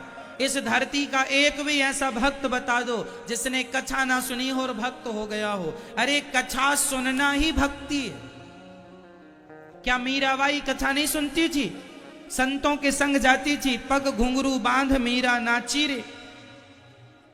सत्संग करती थी, संतों के पास जाकर बैठती थी, सत्संग करती थी और सत्संग का ऐसा रंग चढ़ा कि अब वह पग घुंघरू बांध मीरा नाची रे। लोग कहें वो तो भई रे बावरिया और सास कहे कुल नासी रे, पग घुंघरू बांध मीरा नाची रे।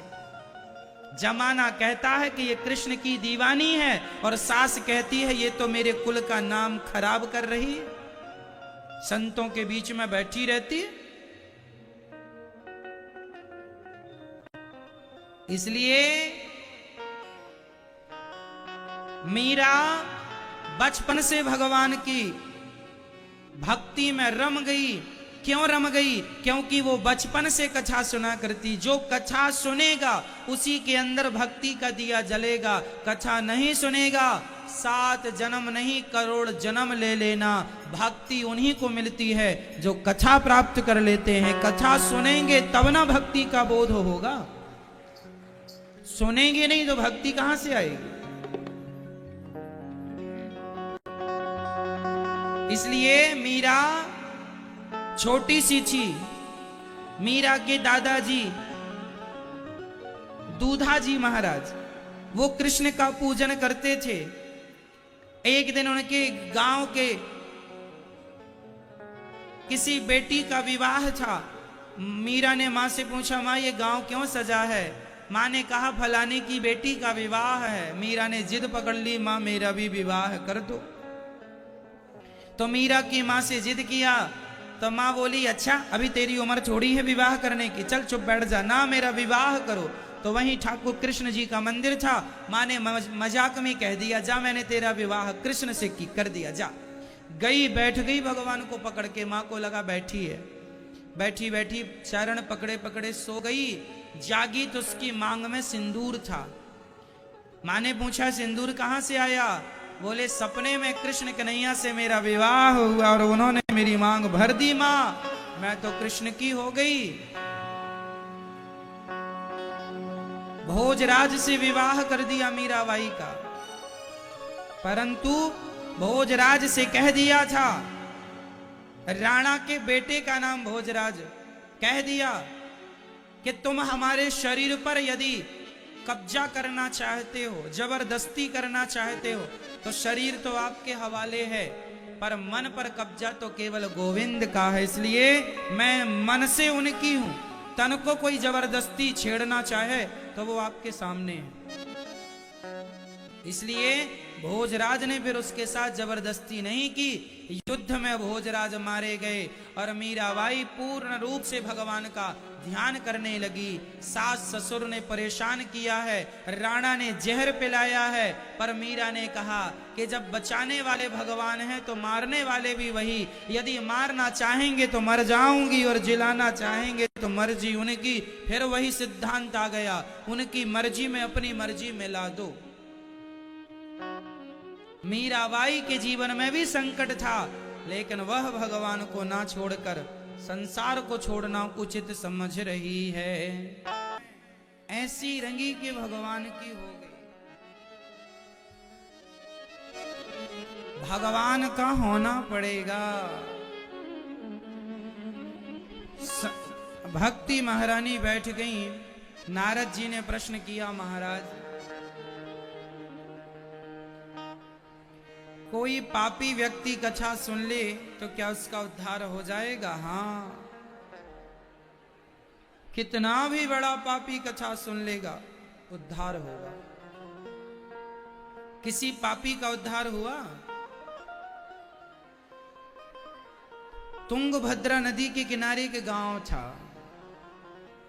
मैया, ओ मैया, सुन लो मेरी मां ध्यान से।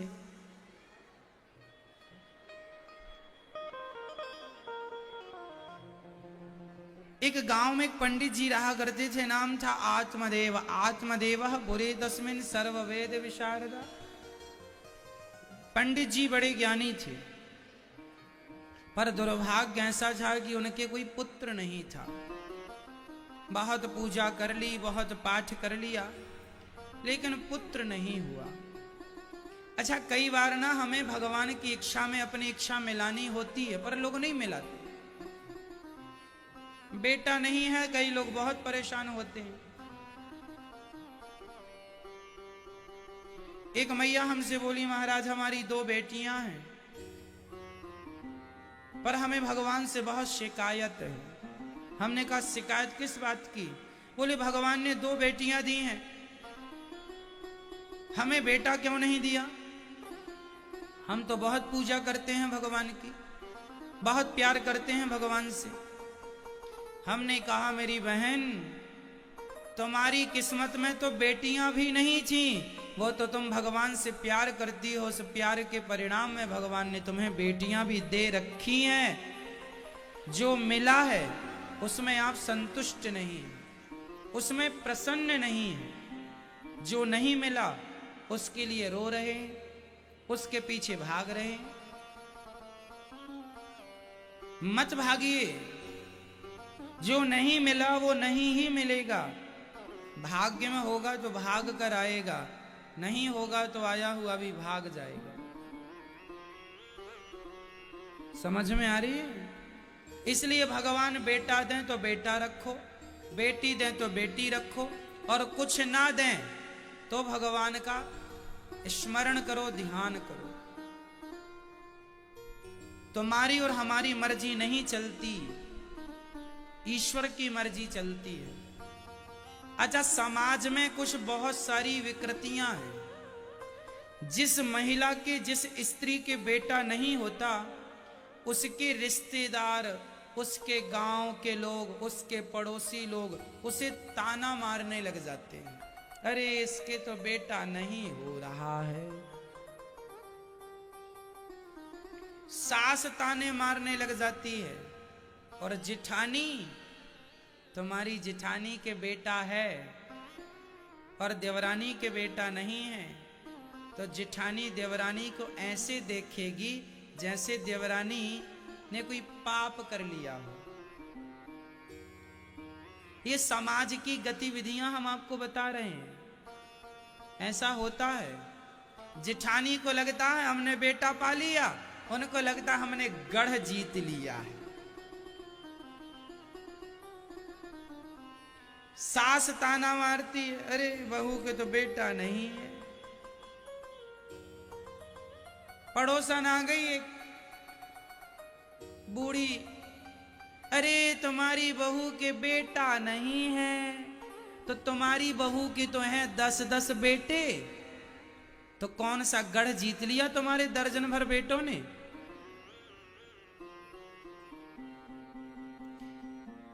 आदमी खाए बिना रह सकता है, बोले बिना नहीं रह सकता। कुछ भी बकबक करना है बस। सामने वाला ये नहीं सोचता कि हमारे शब्दों का सामने वाले पर क्या प्रभाव पड़ेगा, इस बात पर इससे उसे कोई लेना देना नहीं। इसलिए मैं आपसे हाथ जोड़कर कहता हूं मेरी मां, किसी का हृदय प्रसन्न नहीं कर सको तो किसी को दुखी मत करना, खासकर अपनी वाणी से। यदि तुमने अपनी वाणी से सदा किसी को दुखी किया है, ताने मार मार के, उल्टी सुल्टी बातें कह कह करके, लिख के रख लेना, अगले जन्म में तुम गूंगा पैदा होगे या गूंगी पैदा होगी। भगवान कहेंगे कि तुम्हें हमने शब्द दिए तो थे, वाणी दी तो थी, पर तुमने उसका क्या उपयोग किया? जो मुंह में आया कह दिया, जो मुंह में आया बोल दिया। अगले जन्म में गूंगा पैदा होगे तुम, लिख के रख लेना।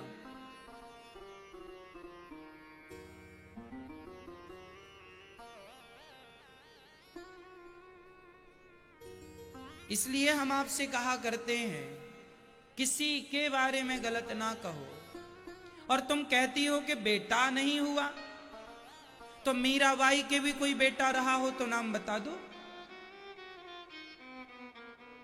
यदि एक सज्जन से हमने कहा महाराज जी, एक सज्जन ने हमसे कहा महाराज जी बेटा नहीं है, हमने कहा ये बता तुझे बेटा चाहिए क्यों? अरे महाराज जी हमारा बेटा हमारा नाम रोशन करेगा। हमने कहा तुम भी तो अपने बाप के बेटे हो, तुमने अपने बाप का कितना नाम रोशन कर लिया? खुद ने कुछ नहीं किया, बेटे के भरोसे बैठा। देखो जरा कितनी मूर्खतापूर्ण बातें।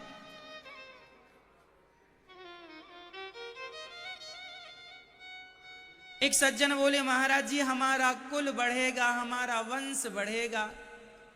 तो बताओ किस किस का वंश आज बचा है? आज धरती पर बताओ किसका वंश, किसका कुल बचा है? कहां गए वो राजा महाराजा? उनमें से किसी एक का भी वंश और कुल बचा हो तो बता दो। सदा ना रहा है, सदा ना रहेगा, जमाना किसी का। ना तुम सदा रहोगे, ना तुम्हारा कुल सदा रहेगा, ना वंश सदा रहेगा। सब चीजें एक दिन मिट जाती हैं। तुम कहते हो बेटा नाम रोशन करेगा, तो मीराबाई के तो बेटा नहीं था, पर उसका तो अभी तक नाम रोशन है। बेटा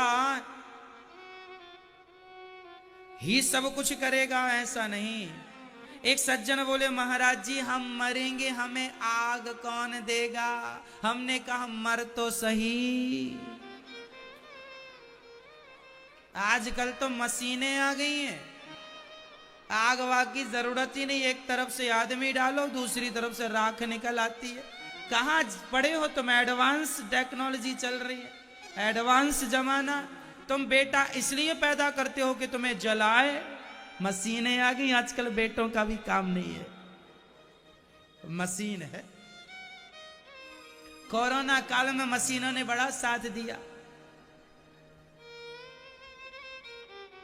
फिर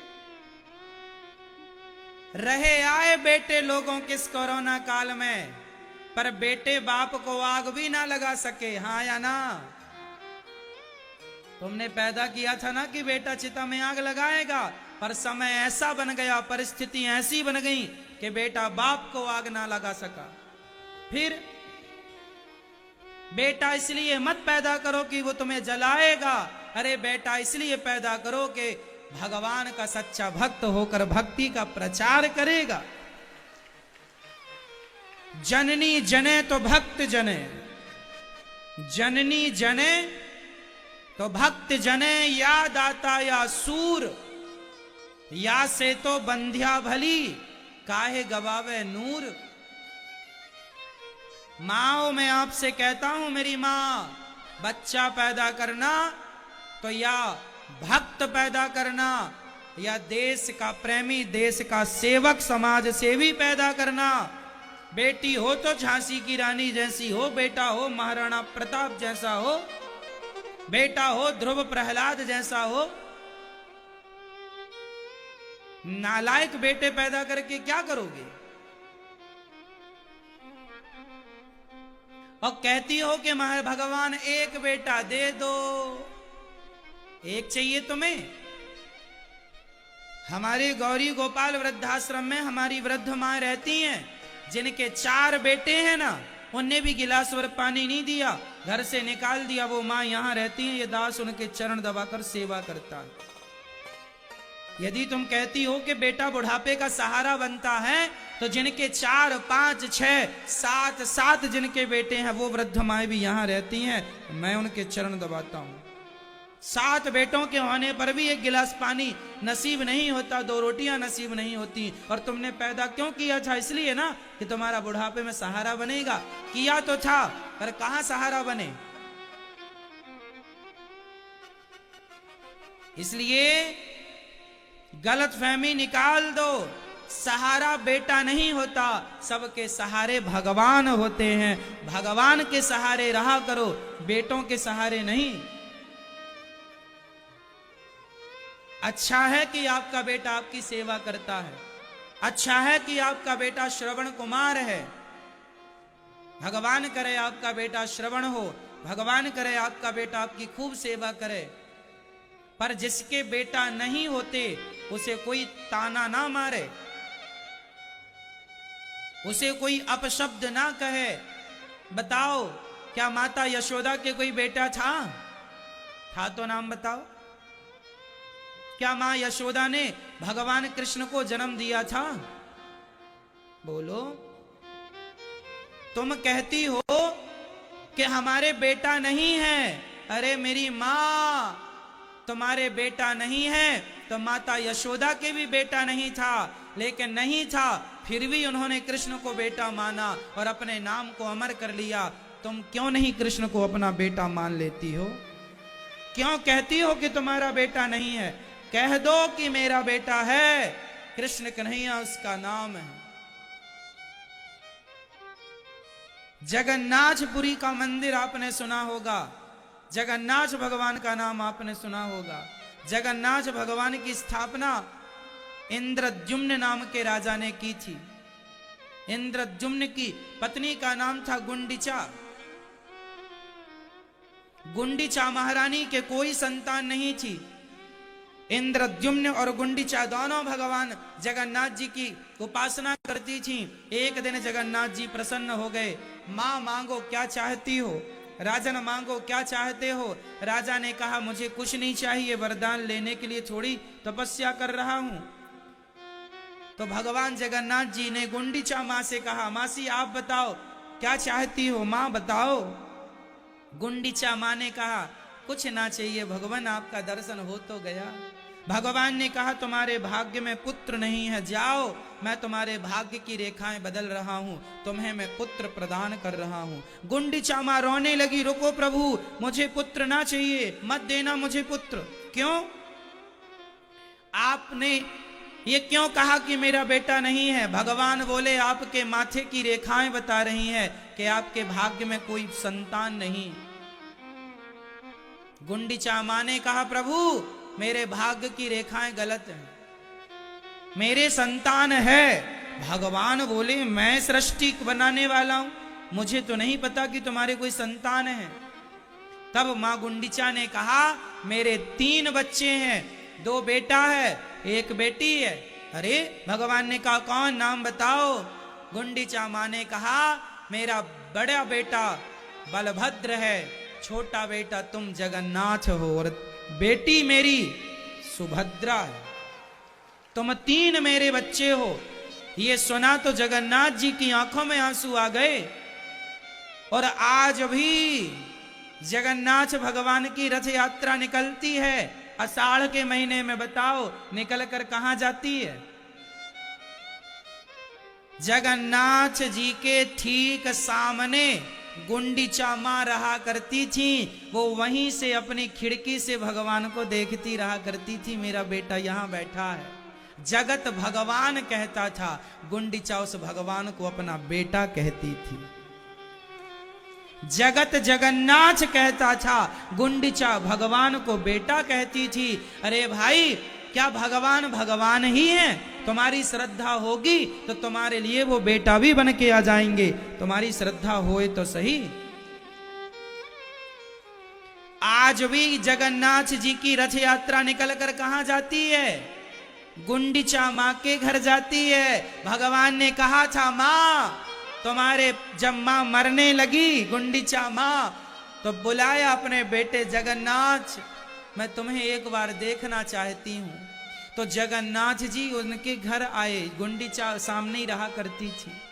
तो मरते समय भगवान ने कहा मां तुमने मुझे बेटा बनाया है ना, तो मैं सदा तुम्हारे नाम का तर्पण करूंगा, सदा तुम्हारे नाम का पिंडदान करूंगा। मां ने मरते समय कहा लाल मिलने कब आओगे? जगन्नाथ जी ने कहा मां मैं तेरे इस घर में तेरी खुशबू लेने के लिए हर वर्ष साल में एक बार तेरा दर्शन करने आया करूंगा। मां को दिया वचन आज भी इस कलयुग में वो निभा रहे हैं। तुम्हारा बेटा तर्पण कितने दिन करेगा? लेकिन भगवान आज भी पितृपक्ष श्राद्ध पक्ष आता है तो जगन्नाथ जी के हाथ से पुजारी जी आज भी गुंडीचा और इंद्रद्युम्न नाम के राजा का आज भी पिंडदान और तर्पण कराते हैं। आज भी भगवान करते हैं। जाकी रही भावना जैसी प्रभु मूरत देखी तिन तैसी। जरूरी नहीं है कि हम भगवान को भगवान ही कहें। द्रौपदी ने कृष्ण को भाई बनाया कि नहीं? राखी बांधी कि नहीं? यशोदा ने बेटा बनाया कि नहीं? दूध पिलाया कि नहीं? दुनिया में कौन होगा जो लाठी लेके भगवान को मार सकता है? लेकिन धन्य है मेरी मां यशोदा जिसने जन्म नहीं दिया, उसने भी अधिकार ले लिया कि प्रभु तुम भगवान होगे पर तुम भी गलतियां करोगे, तुम्हें बांध दूंगी, मारूंगी। भगवान बिकाऊ हैं, बिक जाते हैं। कोई प्रेमी प्रेम के धन पर खरीद ले, खरीद सको तो खरीद लो। तुम्हारे भी जगन्नाथ जी हैं, हमारे भी जगन्नाथ जी हैं। बस तुमने कितनी चीनी डाली है, उतनी ही मिठास तुम्हें मिलेगी। हमने जितनी चीनी डाली है उतनी मिठास हमें मिलेगी। श्रद्धा की चीनी जो जितनी डालता है भगवान उसके पक्ष में होते जाते हैं। भगवान बिकाऊ है, खरीद सको तो खरीद लो। कौन सा धन लगता है? पायो जी मैंने राम रतन धन पायो। राम नाम के धन से भगवान मिल जाएंगे। खरीद लो जगन्नाथ जी को, खरीद लो द्वारिकाधीश जी को, खरीद लो बिहारी जी को, खरीद लो विठल नाथ जी को, खरीद लो सांवरिया सेठ को, खरीद लो श्रीनाथ जी को। भगवान बिकाऊ हैं। कहते हैं अहम भक्त पराधीना यस्वतंत्रिवध्वज, मैं आधीन हूं। पर क्या बताएं विडंबना तो देखो, तुम गाड़ी मोटर खरीदने की होड़ में तो खड़े हो, पर भगवान को लेना कोई नहीं चाहता। सब संसार को लेना चाहते हैं, कोई भगवान को लेना ही नहीं चाहता। सारी स्त्रियों को बेटा चाहिए, पर भगवान किसी को नहीं चाहिए। तुम रोती हो बेटे के लिए, अरे इतने आंसू भगवान के लिए बहाए होते ना तो मैं साइन करके दूंगा मेरी माँ, तुम्हें भगवान ही पुत्र रूप में प्राप्त हो जाते। भगवान भगवान भगवान मिल जाते, तुम्हारा रोना धोना सदा के लिए मिट जाता। मत रोया करो बेटा बेटी के लिए, जिनके हैं वह भी रो रहे हैं। रोना ही है तो जगन्नाथ जी के लिए रो लो। हाथ पसारे खड़े हैं, कब मेरा भक्त आएगा, कब मैं उसे गले से लगाऊंगा। आज भी जगन्नाथ जी ऐसे हाथ पसारे खड़े, हाँ या ना? फिर आज भी हाथ पसारे, कब दर्शन दोगे नाथ, कब गले से लगाओगे। पर विडंबना तो देखिए कि हम संसार के पीछे भाग रहे हैं, संसार के तुच्छ से सुख के आदी हो चुके हैं, हम भगवान के लिए भाग ही नहीं रहे। इसलिए भगवान के बन जाओ और मत कहो कि बेटा नहीं है, कहो कि मेरे बेटे भगवान हैं, कहो कि मेरे भगवान हैं। चाहे उन्हें अपना पुत्र बना लो, चाहे अपना पिता बना लो। त्वमेव माता च पिता त्वमेव, त्वमेव बंधुश्च सखा त्वमेव। या तो उन्हें पिता बना लो, या तो उन्हें अपनी माता बना लो, या तो उन्हें अपना भाई बना लो। अर्जुन ने उन्हें मित्र बनाया था, सखा बनाया था। अरे तुम जो बना सको बना लो, वो सब में तैयार हैं, सब में तैयार हैं। पर हम बनाएं तो सही। विडंबना तो ये है कि आजकल का आदमी कुत्ते से प्यार कर लेता है, पर भगवान से प्यार नहीं कर पाता। ये बड़ी विडंबना। वह कुत्ते से प्यार कर लेता है, पर भगवान से प्यार नहीं कर पाता। क्या बताएं हम। संसार के लिए बहुत रो लेता है व्यक्ति, पर भगवान के लिए उसकी आंखों में एक भी आंसू नहीं। संसार के लिए 10 रुपए जरा गिर जाएं, 100 रुपए गिर जाएं, जूते ना मिले, चप्पल खो जाएं, उसके लिए रो लेता है। पर ये तुम्हारा मनुष्य का शरीर व्यर्थ जा रहा है, तुम्हारी आंखों ने कभी भगवान के लिए 2 आंसू ना बहाए। कितनी विडंबना है ना। हम संसार के लिए बहुत रोते हैं, संसार को बहुत चाहते हैं, पर भगवान को देखकर आंखों में आंसू भी नहीं आते। क्या करें हम निर्दयी जो ठहरे। भगवान तो अपना वादा निभाते हैं। यदि वो कह देंगे ना कि तुम मेरे मित्र हो, तो अपने सुदामा जैसे मित्र के लिए अपना सिंहासन छोड़ देते हैं और दौड़ जाते हैं। रिश्ता संसार से बनाओगे, संसार के लोग नहीं निभाते उस रिश्ते को, पर भगवान से रिश्ता बनाओगे ना तो भगवान जरूर निभाते हैं। एक मैया ने जिद पकड़ ली, एकादशी थी। एक दिन एक मैया थी, वह तुलसी को रोज पानी चढ़ाए और तुलसी महारानी से कहे, हे तुलसी महारानी, जब मैं मरूं तो मुझे कंधा देने के लिए श्याम सुंदर आए, यही वरदान दो। एक दिन तुलसी माँ उदास बैठी थी, तो भगवान ने तुलसी से कहा, क्यों आज तुम उदास क्यों हो, आज परेशान क्यों दिख रही हो। तुलसी ने कहा कि एक मैया है, वो रोज कहा करती है कि मैं मर जाऊं तो कंधा देने कृष्ण आएंगे क्या। तुलसी बोली, मैं कैसे आपसे कहूं कि आप कंधा देने चले जाना। मैं मेरे वश में जो होता मैं उसे दे सकती थी। वो धन मांगती तो मैं धन दे देती, संपत्ति मांगती संपत्ति दे देती, प्रतिष्ठा मांगती प्रतिष्ठा दे देती। पर वो कह रही है कृष्ण का कंधा चाहिए, तो मैं तुलसी हूं, मैं कृष्ण थोड़ी हूं। आपसे मैं क्या कहूं, इसलिए मैं उदास हूं। भगवान बोले चिंता ना करो, जाओ उससे कह देना कि जब वो मरेगी तो मैं उसे कंधा देने जरूर जाऊंगा। कुछ दिनों के बाद वो मैया सच्ची में मर गई। सारे लोगों ने उसे अर्थी पर लिटाया, परंतु सबने जोर लगा लगा कर अर्थी उठाई, वो अर्थी किसी से नहीं उठी। तभी नन्हा सा बालक ना जाने कहां से आया, सुंदर सा आया, बोला अच्छा ये मेरी माँ है, इसे मैं ही कंधा दूंगा। भगवान ने उठाया, उठ गई और लेकर जाने लगे। उसकी इच्छा थी कि कंधा भगवान से लूंगी, तो भगवान ने दिया। अरे तुम्हारी इच्छाओं का ध्यान रखते हैं भगवान, थोड़ा सब्र रखो, सब्र रखो। भगवान बहरे नहीं है, बिनु पग चलहि सुनहि बिनु काना, कर बिनु कर्म करहि विधि नाना। भगवान सबकी सुनते हैं, सब कुछ जानते हैं। भगवान से क्या छिपा है। अभी आप यहाँ बैठे बैठे क्या सोच रहे हो, आपकी सोच को भी भगवान पढ़ रहे हैं।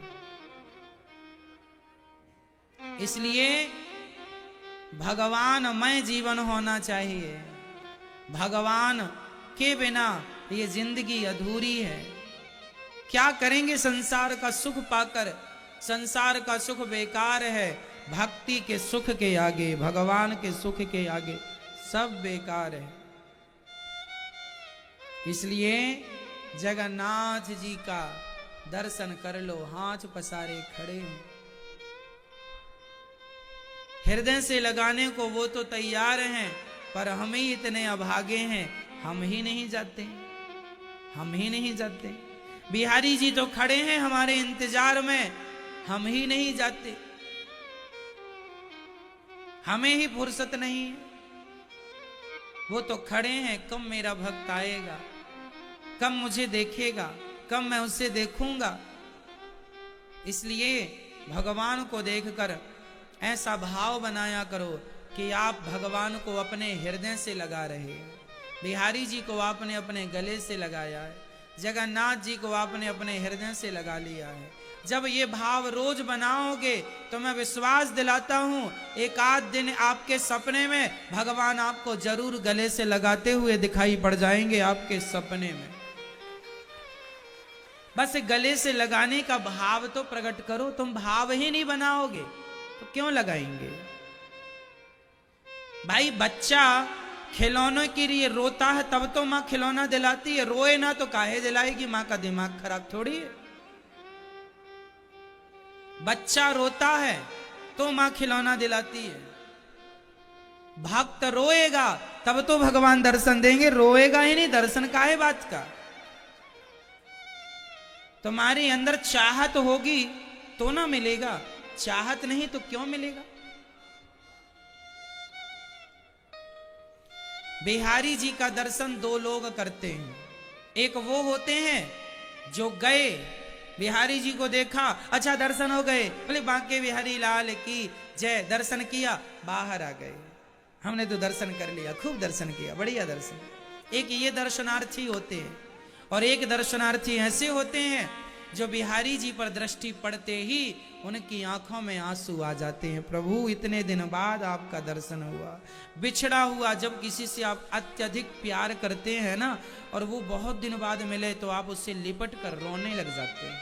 चाहे वो आपकी सखी हो, आपका मित्र हो, आपकी माता हो, आपका पिता हो, आपकी पत्नी हो, आपका पति हो, वर्षों बाद आपसे मिलेगा आपका अपना, तो आप उसे गले से लगाकर रोएंगे कि नहीं। यही प्रेम है। और बिहारी जी को इतने वर्षों के बाद भी देखकर आंखों में आंसू नहीं आए तो निकम्मी इन आंखों का ही दोष है। एक मैया कथा में आती थी तो कथा में बैठी बैठी अपनी आंखों में झंडू बाम लगाती थी, बैठी रहे और झंडू बाम लगाती जाए, लगाती जाए, लगाती जाए, लगाती जाए। बगल वाली को उसकी खुशबू आ गई, तो बगल वाली ने गुरुजी से कह दिया, गुरुजी इसके आंसुओं में मत चले जाना, झूठे आंसू हैं। झंडू बाम लगा रही है आंखों में, और झंडू बाम लगा लगा के रो रही है।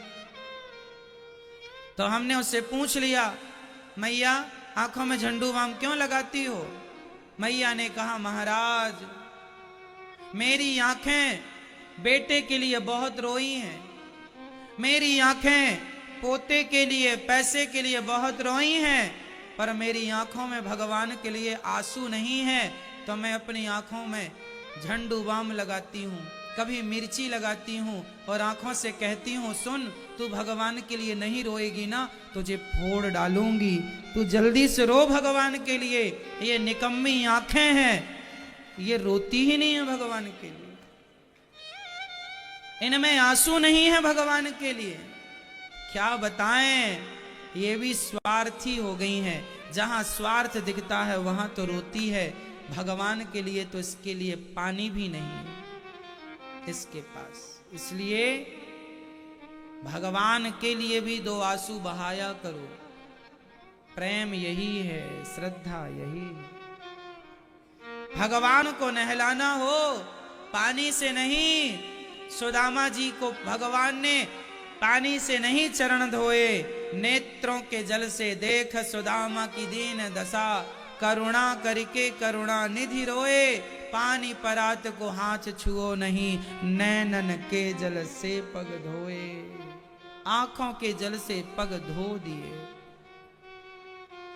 ये प्रेम कहां आएगा?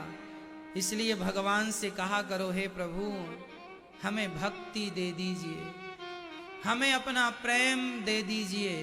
हमने जो भी पुण्य किया होगा उस पुण्य के बल पर हमें भक्ति दीजिए, हमें प्रेम दीजिए। हम कुछ नहीं चाहते। धन दौलत तो देखो वैश्या भी कमा लेती है, हम धन नहीं, दौलत नहीं, नाम नहीं, पद नहीं, प्रतिष्ठा नहीं, नाथ हम संसार को नहीं, हम जगत को नहीं, हम जगन्नाथ को चाहते हैं, जगन्नाथ को चाहते हैं। यही श्रद्धा होनी चाहिए आपकी। धुंधकारी आत्मदेव जी को कोई संतान नहीं थी, संत ने फल दिया, फल धुंधली ने बहन को खिलाया, बहन को बेटा हुआ, नाम रखा धुंधकारी। धुंधकारी ने बड़े होकर अपनी माँ को खूब मारा, बाप को मार के घर से निकाल दिया, माँ को लाठियों से मारता है। आज कलयुग के बच्चे, वह बच्चे जो अपने माँ बाप की सेवा नहीं करते, वह बच्चे धुंधकारी हो गए हैं। प्रिय भक्तों, मैं आपसे हाथ जोड़कर विनती करता हूं, अपनी माँ की सेवा करना, अपनी सासू माँ की सेवा करना, इंसानियत के नाते किसी का दिल ना दुखाना। तुम पर लाख कोई अत्याचार करे, तुम पर लाख कोई गालियां दे, फिर भी तुम उसके साथ अच्छा करना। मैं विश्वास दिलाता हूँ तुम सबका अपमान सहन कर लो, सम्मान तुम्हें भगवान दिलाएंगे, न्याय वो करेंगे। तुम अपना कर्म करते जाओ, परिणाम ईश्वर देंगे। सेवा करो अपनी माँ की, सेवा करो अपने सास ससुर की, सेवा करो।